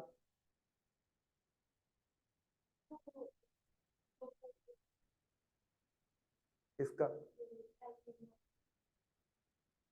एल नीनो नानिनो से कौन से आपके साइक्लोन बनते हैं? हम्म, उसकी वजह से, ओशन करंट की वजह से साइक्लोन बनता है। टेम्परेचर ज्यादा होता है। किसका टेम्परेचर ज्यादा? ओशंस का। ओशन का टेम्परेचर क्यों ज्यादा होगा? क्योंकि वाटर की जो हीट रिटेंशन कैपेसिटी है that is more than land की हीट रिटेंशन कैपेसिटी। कभी भी देखना, मिट्टी गर्म करना, मिट्टी जल्दी से गर्म होगी, जल्दी से ठंडी हो जाएगी। पानी गर्म करना, जल्दी गर्म भी नहीं होगा, बार बार हाथ लगा के देखते रहोगे गर्म नहीं हुआ, गर्म नहीं हुआ, होता है ना ये चीज सर्दियों में। और जल्दी भी ठंडा भी नहीं होगा, क्या आप बोलो जल्दी ठंडा हो जाए? तो मतलब वाटर की जो कैपेसिटी है, वाटर का जो केमिकल स्ट्रक्चर है वो किस तरीके का है कि लंबे समय के लिए हीट को अपने अंदर वो समा सकता है। तो जब टेम्परेचर बढ़ेगा, गर्मियों में आपको क्या देखने को मिलेगा कि लैंड वाले एरिया में, जैसे राजस्थान है, राजस्थान में दिन के टाइम पे इतनी गर्मी, रात के टाइम पे ठंडी हो जाती है। रात को चाहे पंखा भी ना चलाओ गर्मियों में, फिर भी राजस्थान में चल जाता है, गर्मी नहीं लगती। लेकिन ओशन वाले एरिया में क्या है कि ना तो जल्दी जल्दी गर्म होगा, ना फिर रात को जल्दी जल्दी ठंडा होगा। तभी तो हमें ये देखने को मिलता है कि साउथ इंडिया के अंदर बहुत ज्यादा ठंड तो आती नहीं कभी, क्योंकि घिरा हुआ है किससे? कोस्टल एरिया से, आप बोल सकते हो, राइट। अब जब लंबे समय के लिए हीट रिटेन करेगा तो अंदर जो एनिमल है वो मरेंगे नहीं, क्योंकि जैसे फॉर एग्जांपल कॉरल रीफ है। अब कॉरल रीफ का एक डेजिग्नेटेड रेंज ऑफ टेम्परेचर है कि 25, 26, 27 डिग्री सेल्सियस तक वो सर्वाइव करते हैं। अगर 30-35 डिग्री हो जाएगा तो मर जाएंगे। कॉरल रीफ्स पढ़े थे ना उस दिन, कॉरल रीफ्स। नेक्स्ट देखो, marine heat waves and sea level rise, ये भी हमें देखने को मिला। मैरीन हीट वेव्स का मतलब क्या है? समुद्र का पानी हीट अप हो रहा है जिसकी वजह से मैरीन लाइफ जो है वो खत्म हो रही है। और सी लेवल राइज में देखो यहाँ पे नीचे ना एग्जांपल दी गई है, आपको डाटा आप याद कर सकते हो। Global mean sea level rise accelerated to 4.5 mm per year from 2011 to 2020 mainly due to ocean warming and ice mass loss. तो मतलब ग्लेशियर मेल्ट होने की वजह से 2011 से 2020 में क्या ट्रेंड देखने को मिला कि हर साल 4.5 mm जो है वाटर का लेवल, ओशन वाटर का लेवल क्या है? इंक्रीज हुआ है।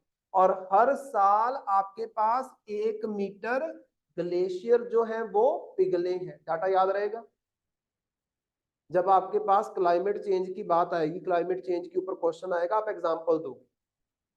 According to the recent report of World Meteorological Department या वर्ल्ड मेट्रोलॉजिकल ऑर्गेनाइजेशन और डिपार्टमेंट, क्या बताया गया कि 2011 से 2020 के बीच में प्रति साल 1 मीटर ग्लेशियर मेल्ट हुए हैं और प्रति साल 4.5 mm ओशन का जो लेवल है, वाटर लेवल है, वो बढ़ा है। तो उसके साथ में आप लिख सकते हो कि ये बहुत ही कंसर्निंग हमारे पास टॉपिक है, तो इसके ऊपर हमें ध्यान देने की जरूरत है। नेक्स्ट देखो, glaciers and ice sheet loss. अब ये क्या चीज है? तो सेकंड पॉइंट देखो, the significant loss of ice from Greenland and Antarctica lost of 38% more ice compare to 2001 से 2010 contribute to sea level rise. Greenland देखो कहां पे? ग्रीनलैंड वो ऊपर जो ऑरेंज दिख रहा है ना, ये तो मैप कलर्ड है। वैसे अगर आप वर्ल्ड मैप निकाल के देखो, ग्रीनलैंड आपको व्हाइट दिखाते हैं। क्यों? क्योंकि ग्रीनलैंड पूरे का पूरा बर्फ से ढका हुआ है। देन क्या बोला है? एंटार्कटिका, मतलब ऊपर एक आप कॉन्टिनेंट का पार्ट है, दैट इज ग्रीनलैंड, जो क्या है? बर्फ से ढका हुआ है। नीचे वाला जो पिंक दिख रहा है आपको बिल्कुल नीचे, दैट इज एंटार्कटिका, वो भी बर्फ से ढका हुआ है। 2001 से लेके 2010 के बीच में यहां पे जितनी बर्फ पिघली थी, 2011 से 2020 के बीच में 38% ज्यादा आइस की मेल्टिंग हुई है। तो मतलब क्या है? 2001 से 2020 लगातार आपके ग्लेशियर मेल्ट होते जा रहे हैं। ये तो एग्जैक्ट डाटा है कि कितना सी लेवल राइज हुआ, कितनी बर्फ आपकी पिघल रही है। ये है इंक्रीज कि पिछले 10 साल और लास्ट जो 10 साल है इसमें कितना डिफरेंस है। तो मतलब इंक्रीज हुआ है, तो एफर्ट करने की जरूरत है। नेक्स्ट देखो, the report warns of the rapid growth of pro glacier lakes contributing to the glacier lake outburst floods, GLOF, जो रिसेंटली हमें सिक्किम के अंदर देखने को मिले थे with past incidents like Uttarakhand floods. ये उत्तराखंड भाई केदारनाथ की बात कर रहे हैं। होता क्या है एक्चुअली, ये जब ग्लेशियर्स पिघलते हैं, उस दिन भी मैंने यहाँ पे डायग्राम बनाई थी, जब ग्लेशियर्स पिघलते हैं, मान लो इस तरीके का स्ट्रक्चर है आपके पास, ये आपके पास कोई माउंटेन है इस तरीके से, यही था। इधर आपके पास केदारनाथ टेम्पल, ऊपर वाले ग्लेशियर्स यहाँ पे बर्फ से ढका हुआ है, ये पूरा यहाँ पे पूरी बर्फ है। अब जब ये बर्फ पिघलेगी तो क्या होगा? बर्फ पिघलेगी तो पानी यहाँ पे जाके इकट्ठा होगा। ये क्या बन गई आपकी? ये बन गई आपकी ग्लेशियल लेक। हुआ क्या? केदारनाथ में होगी बारिश, ग्लेशियर लेक तो पहले ही भरी हुई थी, ऊपर से बारिश हो रही है, लगातार बारिश हुई जिसकी वजह से ये लेक में पानी इतना भर गया कि ये वाला जो इसको रोके हुए था, इसकी बाउंड्री ये टूट जाती है और सारे का सारा पानी केदारनाथ को डुबो देता है। यही रिसेंटली हमें सिक्किम में देखने को मिला, क्योंकि देखो ये नेचुरल स्ट्रक्चर है, ये कभी भी टूट सकता है, इसका कोई भरोसा नहीं है। ऊपर से मुद्दा क्या है? हिमालयाज के अंदर जो रॉक प्रेजेंट है ना, वो है सेडिमेंट्री रॉक। सेडिमेंट्री रॉक का मतलब sedimentary, what is sediment, what is sediment, छोटे छोटे आपके पार्टिकल्स हो सकते हैं। जब वो सेडिमेंट्स मिलते हैं तो क्या बनती है, सेडिमेंट्री रॉक। अब मान लो एक मुझे बात बताओ, जैसे तुम लोग लड्डू बनाते हो, लड्डू में छोटी छोटी बूंदी है, उसको जोड़ के बना दिया लड्डू, टूटता भी है ना, टूटता है कि नहीं टूटता। तो जब आपके सेडिमेंट से कोई रॉक बनी है तो वो इजीली टूट भी तो सकती है। यहाँ पे जब पानी उसके अंदर सीप इन होगा तो वो क्या है, टूट जाएगी। अगर यही रॉक आपकी होती कौन से वाली, इग्नियस रॉक। इग्नियस रॉक मतलब जो लावा के इरप्शन से बनी है। जाओ साउथ इंडिया में, साउथ इंडिया में आपको ब्लैक कलर की या ग्रे कलर की आपको रॉक देखने को मिलेगी। किससे बनी है, नीचे से मैग्मा बाहर आया, लावा बाहर आया और वो जम गया। वो ज्यादा स्ट्रॉन्ग रॉक है, वो टूटती नहीं है जल्दी। सेडिमेंट्री रॉक तो ऐसे टूट जाती है। अगर हिमालयस में इग्नियस रॉक होती तो ये जो बारिश होने के बाद पहाड़ियां गिरती है ना, ये नहीं गिरनी। ये सारे पहाड़ियां गिरने वाला काम ये हिमालयस में क्यों होता है, साउथ इंडिया में क्यों नहीं आपको देखने को मिलता, क्योंकि वहां पे जो रॉक है वो इग्नियस रॉक है खास तौर पे, और इग्नियस रॉक पानी पूनी पड़ने से गिरती नहीं है।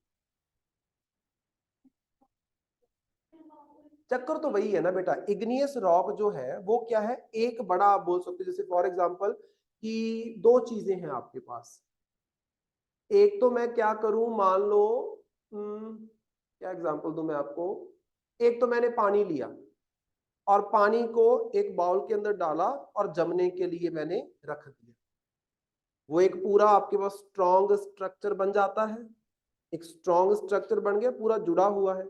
एक मैं क्या करूं, छोटे छोटे टुकड़े बर्फ के जमाऊं, उनको इकट्ठा करके फिर उसको मैं रख दूं फ्रिज के अंदर। वो जुड़ तो जाएंगे एक दूसरे के साथ, एक ऐसे मारूंगा सारा टूट जाएगा।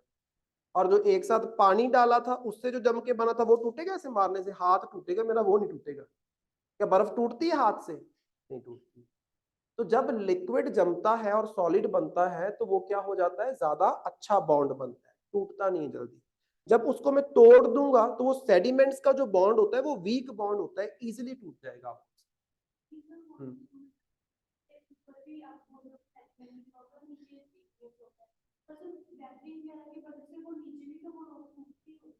नीचे जो सेडिमेंट्री रॉक है वो तो टूटती है, जो इग्नियस रॉक है वो भी टूटती है, बट लंबे समय में बेटा। ऐसा नहीं बारिश पड़ी पहाड़ गिर गया। हिमालयाज कैसे बने हैं, टेक्टोनिक प्लेट की वजह से। क्या चक्कर था, हमारे पास ऊपर एक, पहले सिंपल समझो इसको, कि हमारे पास जब आज से 280 मिलियन साल पहले जाते हैं तो अर्थ के ऊपर ना एक ही कॉन्टिनेंट था जिसको नाम दिया गया पेंजिया।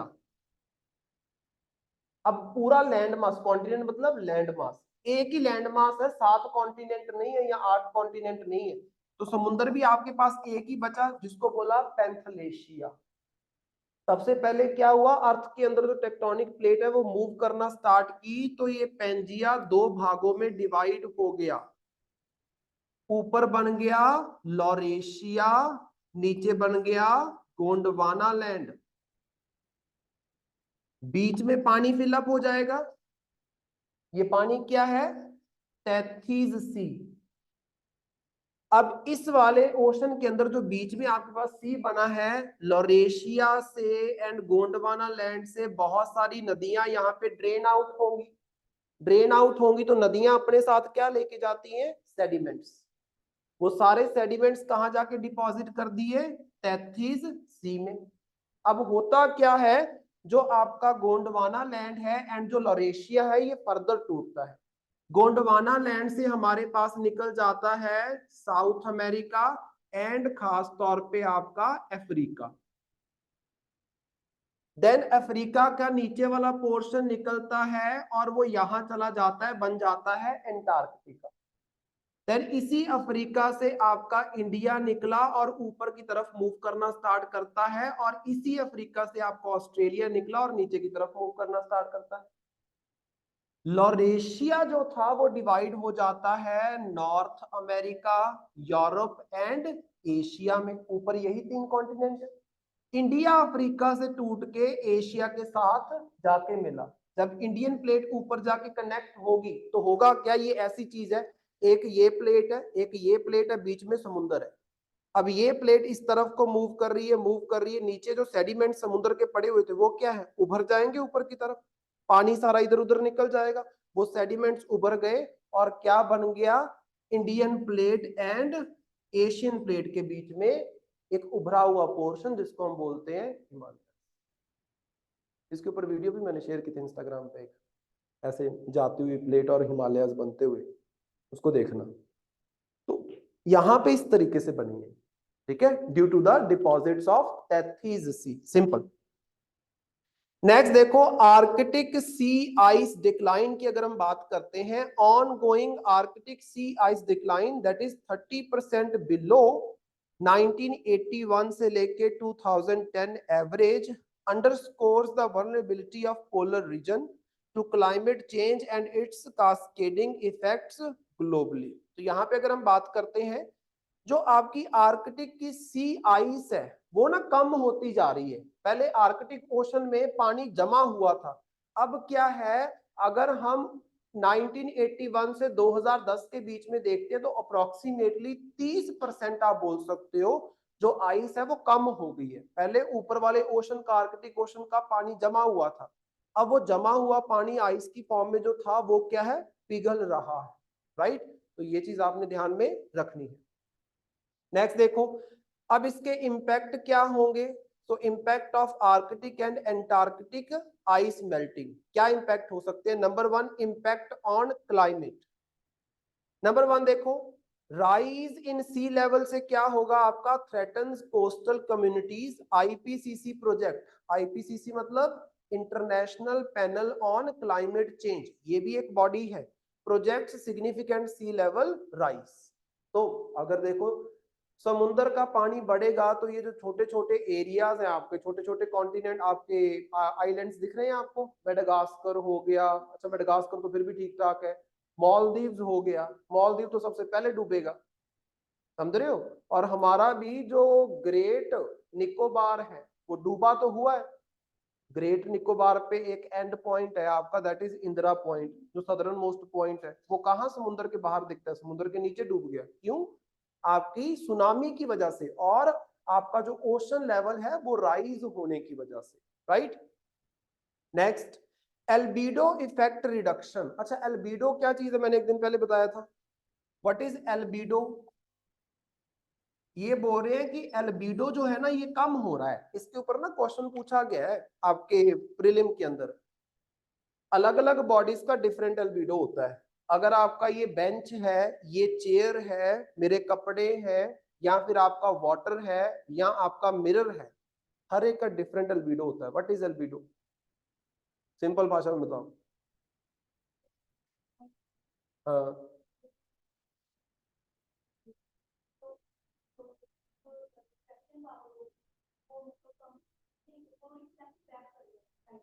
हम्म।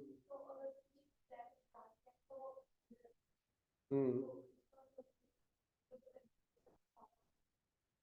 मतलब एल्बिडो क्या हुआ, एल्बिडो ज्यादा होता है डार्क चीजों का, कम होता है डार्क चीजों का, मतलब एल्बिडो का मतलब रिफ्लेक्शन पावर, सिंपल। एल्बिडो मतलब कोई बॉडी, कोई कंपोनेंट कितना रिफ्लेक्ट करता है। अब मुझे एक बात बताओ, एक आपके पास ब्राउन कलर की मिट्टी है और एक आपके पास फ्रेश आइस है, या fresh snow, not ice, fresh snow है, कौन ज्यादा रिफ्लेक्ट बैक करेगा, ऑटोमेटिकली जो फ्रेश स्नो है वो ज्यादा रिफ्लेक्ट बैक करेगी। अब क्या होता है, हमारे अर्थ के ऊपर ना बहुत सारे ग्लेशियर्स है, यहाँ पे देखो पूरा ग्लेशियर है, यहाँ पे पूरा ग्लेशियर है, हिमालयाज में आपको ग्लेशियर देखने को मिलते हैं। सनलाइट यहाँ पे आती है, ये बर्फ प्रेजेंट होने की वजह से, ये आइस प्रेजेंट होने की वजह से रिफ्लेक्ट बैक हो जाती है। और अगर ये ग्लेशियर पिघल जाएंगे तो यहाँ पे क्या बचेगी, आपकी सॉइल, लैंड मास। और मुझे एक बात बताओ, जो सॉइल है वो रिफ्लेक्ट बैक करेगी कि अब्सॉर्ब करेगी, अब्सॉर्ब करेगी। अगर अब्सॉर्ब करेगी तो और क्या होगा, टेम्परेचर और इंक्रीज हो जाएगा, समझ रहे हो। तो क्लाइमेट चेंज, टेम्परेचर बढ़ने की वजह से ग्लेशियर पिघलेंगे, ग्लेशियर पिघलेंगे तो टेम्परेचर और इंक्रीज होगा, क्योंकि ग्लेशियर जिस सनलाइट को रिफ्लेक्ट बैक कर रहे हैं और अर्थ को हीटअप होने से रोक रहे हैं, वो प्रोसेस हो जाएगा। तो ये बहुत बड़ी गड़बड़ है, आप बोल सकते हो। ऐसे रिलेशंस आपने बताने। Disruption in ocean currents, automatically ocean current की अगर हम बात करते हैं, बोला थर्मोहेलाइन, यहाँ पे देखो लिखा हुआ है melting ice disrupt thermohaline. Haline मतलब इसमें इंपैक्ट ऑफ क्लाइमेट में थर्ड पॉइंट है बेटे। Disruption of ocean currents, melting ice disrupts thermohaline circulation. Thermohaline, haline मतलब हेलाइन। हेलाइन शब्द किसके लिए यूज करते हैं? किसके लिए? सैलिनिटी के लिए। सैलिनिटी, सैलिनिटी मतलब कितना नमक है, कितना नमकीनीपन है पानी के अंदर। तो यहाँ पे देखो, मुझे एक बात बताओ, एक सिंपल कंसेप्ट, वैसे तुम लोगों ने नए वालों तो ज्योग्राफी पढ़ी थी, तुम तो पढ़ रखी है। जहां पे टेम्परेचर ज्यादा होता है, ओशन के जिस पार्ट में टेम्परेचर ज्यादा होगा, वहां पे सैलिनिटी ज्यादा होगी कि कम होगी? ज्यादा होगी। तो क्यों ज्यादा होगी? अगर टेम्परेचर बढ़ता है तो समुद्र के पानी के अंदर जो सैलिनिटी है वो बढ़ जाती है। ये बिल्कुल सही है। ऐसा क्यों?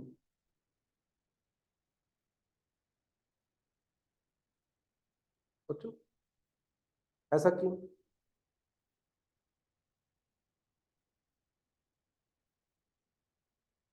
मैंने एक आपका बर्तन लिया, उसके अंदर 1 लीटर पानी डाला और उसके अंदर मैंने 35 ग्राम या 30 ग्राम सॉल्ट डाला। उसको मैंने गर्म करने के लिए गैस के ऊपर चढ़ा दिया। क्या होगा अब?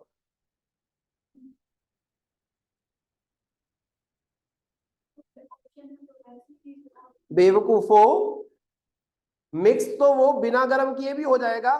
ठंडे पानी में नमक नहीं घूमता, घुलता। बड़ी महानता की बात की है, मिक्स हो जाएगा। बच्चे हो तुम लोग। पानी गर्म होगा, जब गैस के ऊपर चढ़ाया है तो पानी गर्म होगा, और गर्म होने के बाद पानी क्या होगा? इवेपोरेट होगा। पानी उड़ेगा, भाप बनेगी। नमक उड़ेगा? नहीं। तो जब टेम्परेचर बढ़ता है पानी इवेपोरेट होता है, लेकिन नमक तो वहां का वहीं पड़ा रहता है। मैंने 1 लीटर पानी में 30 ग्राम सॉल्ट डाला था, पानी उबलेगा, आधा लीटर पानी उड़ गया, भाप बन गया। अब क्या बचा आपके पास? आधा लीटर पानी में 30 ग्राम सॉल्ट। 1 लीटर में 30 ग्राम ज्यादा सॉल्टी है या आधा लीटर में 30 ग्राम ज्यादा सॉल्टी है? आधा लीटर में। आधा लीटर पानी में मैं 30 ग्राम डालूंगा तो ज्यादा सॉल्टी लगेगा ना, पियेंगे तो। 1 लीटर में डालूंगा तो कम सॉल्टी लगेगा। अब वो 1 लीटर से आधा लीटर क्यों हुआ? टेम्परेचर इंक्रीज होने की वजह से। तो जब ओशन का टेम्परेचर इंक्रीज होता है, इवेपोरेशन होती है, इवेपोरेशन होती है तो ओशन की सैलिनिटी बढ़ जाती है। बेसिक कंसेप्ट है, आपको पता होने चाहिए। देन नेक्स्ट है impact on the marine life. इसी तरीके से आपको मेरीन लाइफ जो है वो इम्पैक्ट होती हुई देखने को मिलेगी। इसको जस्ट आपने एक बार क्या है, रीड आउट करना है। बाकी फिर हम इसको नेक्स्ट क्लास में डिस्कस करेंगे, ठीक है। ये पूरी पीडीएफ आपने पढ़नी है एक बार। नेक्स्ट वाले जो टॉपिक्स हैं इसको भी डिस्कस करेंगे, इंपॉर्टेंट टॉपिक्स है। डन? समझ आया ये सारा? ठीक है। अभी आपका टेस्ट होगा, तो उस टेस्ट को जितना आता है, जो समझ आ रहा है, बेसिक बेसिक क्वेश्चन मैंने पूछे हैं, capitalism, socialism, inclusive growth, basic basic, और चीटिंग नहीं करनी है, समझे? पिछली बार किस किस ने चीटिंग की थी?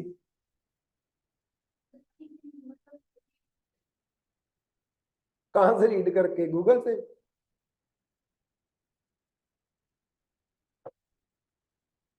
जब टेस्ट तुम लोगों के पास आएगा, दूर दूर इतनी चेयर्स है हमारे पास, और आपके हाथ में सिर्फ लिखने के लिए पेन और कागज होना चाहिए। कॉपी भी नहीं चाहिए, है यहाँ पे अच्छे खासे लगे हुए, और कॉपियां सारी बैग के अंदर। फिर लिखना है। नंबर क्या है? ज्यादा ज्यादा 0 आएगा, लेकिन इससे तुम्हें ये पता चलेगा तुम कितना याद रह रहे हो। ठीक है, दिमाग कितना चलता है जब क्वेश्चन सामने आता है, तो ये पता चले, तो यही तो करना है टेस्ट में, और क्या करना। तुम्हारे नंबर कौन से मैंडेट इस बार में यहाँ पे मान ज्यादा नंबर आ सकते सर जैसे हम स्टेट के लिए कर हैं। नैब पीपीएस को है मतलब जो पंजाब के करो तो कैसे सोच के है सर? पंजाब के लिए हाँ मतलब ऑनलाइन तो मैंने कभी, देखो मैंने कभी ट्राई नहीं किया पंजाब पे, लेकिन वैसे अगर न्यूज़पेपर की बात करें तो ये जो हमारा है ट्रिब्यून जो है यही है पंजाब में तो अच्छा सा न्यूज़पेपर। नहीं सर मतलब जैसे नैब जैसे एग्जाम भी मतलब पूरा कवर होता है तो उसका मतलब नैब तहसीलदार वगैरह जैसे ये जो एग्जाम होते हैं इसमें जो करंट अफेयर पूछे जाते हैं, पंजाब के इतने करंट अफेयर नहीं आते, वो आते हैं जो हम नॉर्मली करंट अफेयर्स पढ़ते हैं। जैसे मैंने आपको क्वेश्चंस टेलीग्राम पे डाले थे, जैसे जैसे क्वेश्चंस वैसे से क्वेश्चंस पूछे जाते हैं स्कीम्स के ऊपर एंड ऑल। थोड़े क्वेश्चन सिंपलीफाइड होते हैं, इतना डीप नहीं जाते हैं, बोल सकते हो ऊपर ऊपर से क्वेश्चन पूछा जाएगा, बोल सकते हो किसके द्वारा क्या किया गया, वो वाली चीज। करंट अफेयर वैसे तो देखो मेरे हिसाब से अगर टाइम है आपके पास तो 8 से 9 महीने तो पढ़ने पड़ेंगे कम से कम, नहीं तो कम से कम भी 6 महीने तो मस्त है। 6 महीने पिछले 6 मंथ तो मस्त है। 6 महीने तो मतलब जब पेपर है उससे 1 महीना पहले वाले छोड़ दो, उससे पिछले 6 महीने कर लो। सो डेली न्यूज़पेपर पढ़ने तो सफिशिएंट है सर? डेली न्यूज़पेपर तो आप पढ़ सकते हो, उसमें कोई इशू नहीं है, आपको अवेयरनेस होगी क्या चल रहा है क्या नहीं चल रहा है, लेकिन आपको करंट अफेयर के लिए कोई नोट्स या कुछ बनाना पड़ेगा जो एट दी एंड जाके आप रिवाइज कर सकते। न्यूज़पेपर आपको एट दी एंड रिवाइज नहीं ना होगा। नहीं नोट्स तो बना रही हूँ हाँ, बस वो चीज करना। अगर जैसे पॉलिटिकल न्यूज इग्नोर कर देना, ये जो आलतू फालतू की काम है सब इग्नोर। सरकार के इनिशिएटिव्स क्या है, पंजाब के अंदर बजट को लेके अगर कुछ आया है उसके बारे में, बजट में कोई स्कीम आई है उसके बारे में, पंजाब का कोई डाटा है उसके बारे में, ये करंट अफेयर के लिए इकट्ठे करना।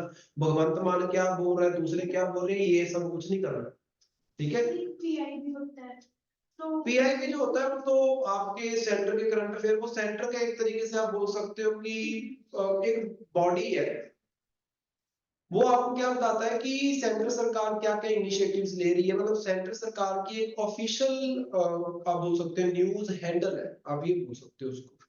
तो उसमें आप निकाल सकते हो कि पीआईबी के करंट अफेयर वगैरह ये जो मैं आपको करवा रहा हूँ सब पीआईबी वगैरह इधर उधर से उठाए हुए हैं और कहीं से नहीं है। हाँ तो ये भी करने हैं, बस उसके लिए इतना डिटेल में जाने की जरूरत नहीं, क्योंकि मैं आपको इतना डिटेल में करवाता हूँ, तुम लोगों ने मेन से लिखना है। तो मैंने तो पंजाब से डाल दिया पंजाब का भी तो मेन तो आएगा उसका भी। हाँ बस फिर तभी तो मैं आपको बीच बीच में बता तो देता हूँ कि अगर स्टेट पीसीएस कर रहे हो तो भाई इस तरीके से क्वेश्चन पूछा जाता है, जैसे मैंने अभी आपको एक क्वेश्चन लिखवाया, differentiate national park and wild life sanctuary, ऐसे क्वेश्चन पूछो। जैसे अभी वो फोर्ट ड्राइव थी है ना, तो हाँ। उसमें अगर पीपीएससी के लिए करना हो जैसे मैप के लिए भी करना हो तो वो क्या मतलब आपने उसमें तो मैक्सिमम अगर नैब की बात करते हैं तो ऐसा क्वेश्चन पूछेंगे ये ट्राइब कहाँ की है, पहली बात तो इतना इन चीजों के ऊपर फोकस करते नहीं ट्राइब वगैरह पे, लेकिन हाँ स्टिल वाइल्ड लाइफ सेंचुरीज वगैरह के ऊपर कि कौन सी कहाँ पे है, नेशनल पार्क कहाँ पे, सीधा क्वेश्चन पूछा जाता है। हाँ पूछते हैं बट मतलब उस लेवल का नहीं जो आपका पीसीएस में होगा या यूपीएससी में होगा, वो नहीं, वो उसमें थोड़ा गड़बड़ होता है, वो आप पूछ सकते हो, वैसे छोटा सा लेवल का पूछा जाता है। ठीक है, ठीक है, बाकी कल करते हैं। ऑप्शनल सब्जेक्ट लेते हैं ना तो उसमें बहुत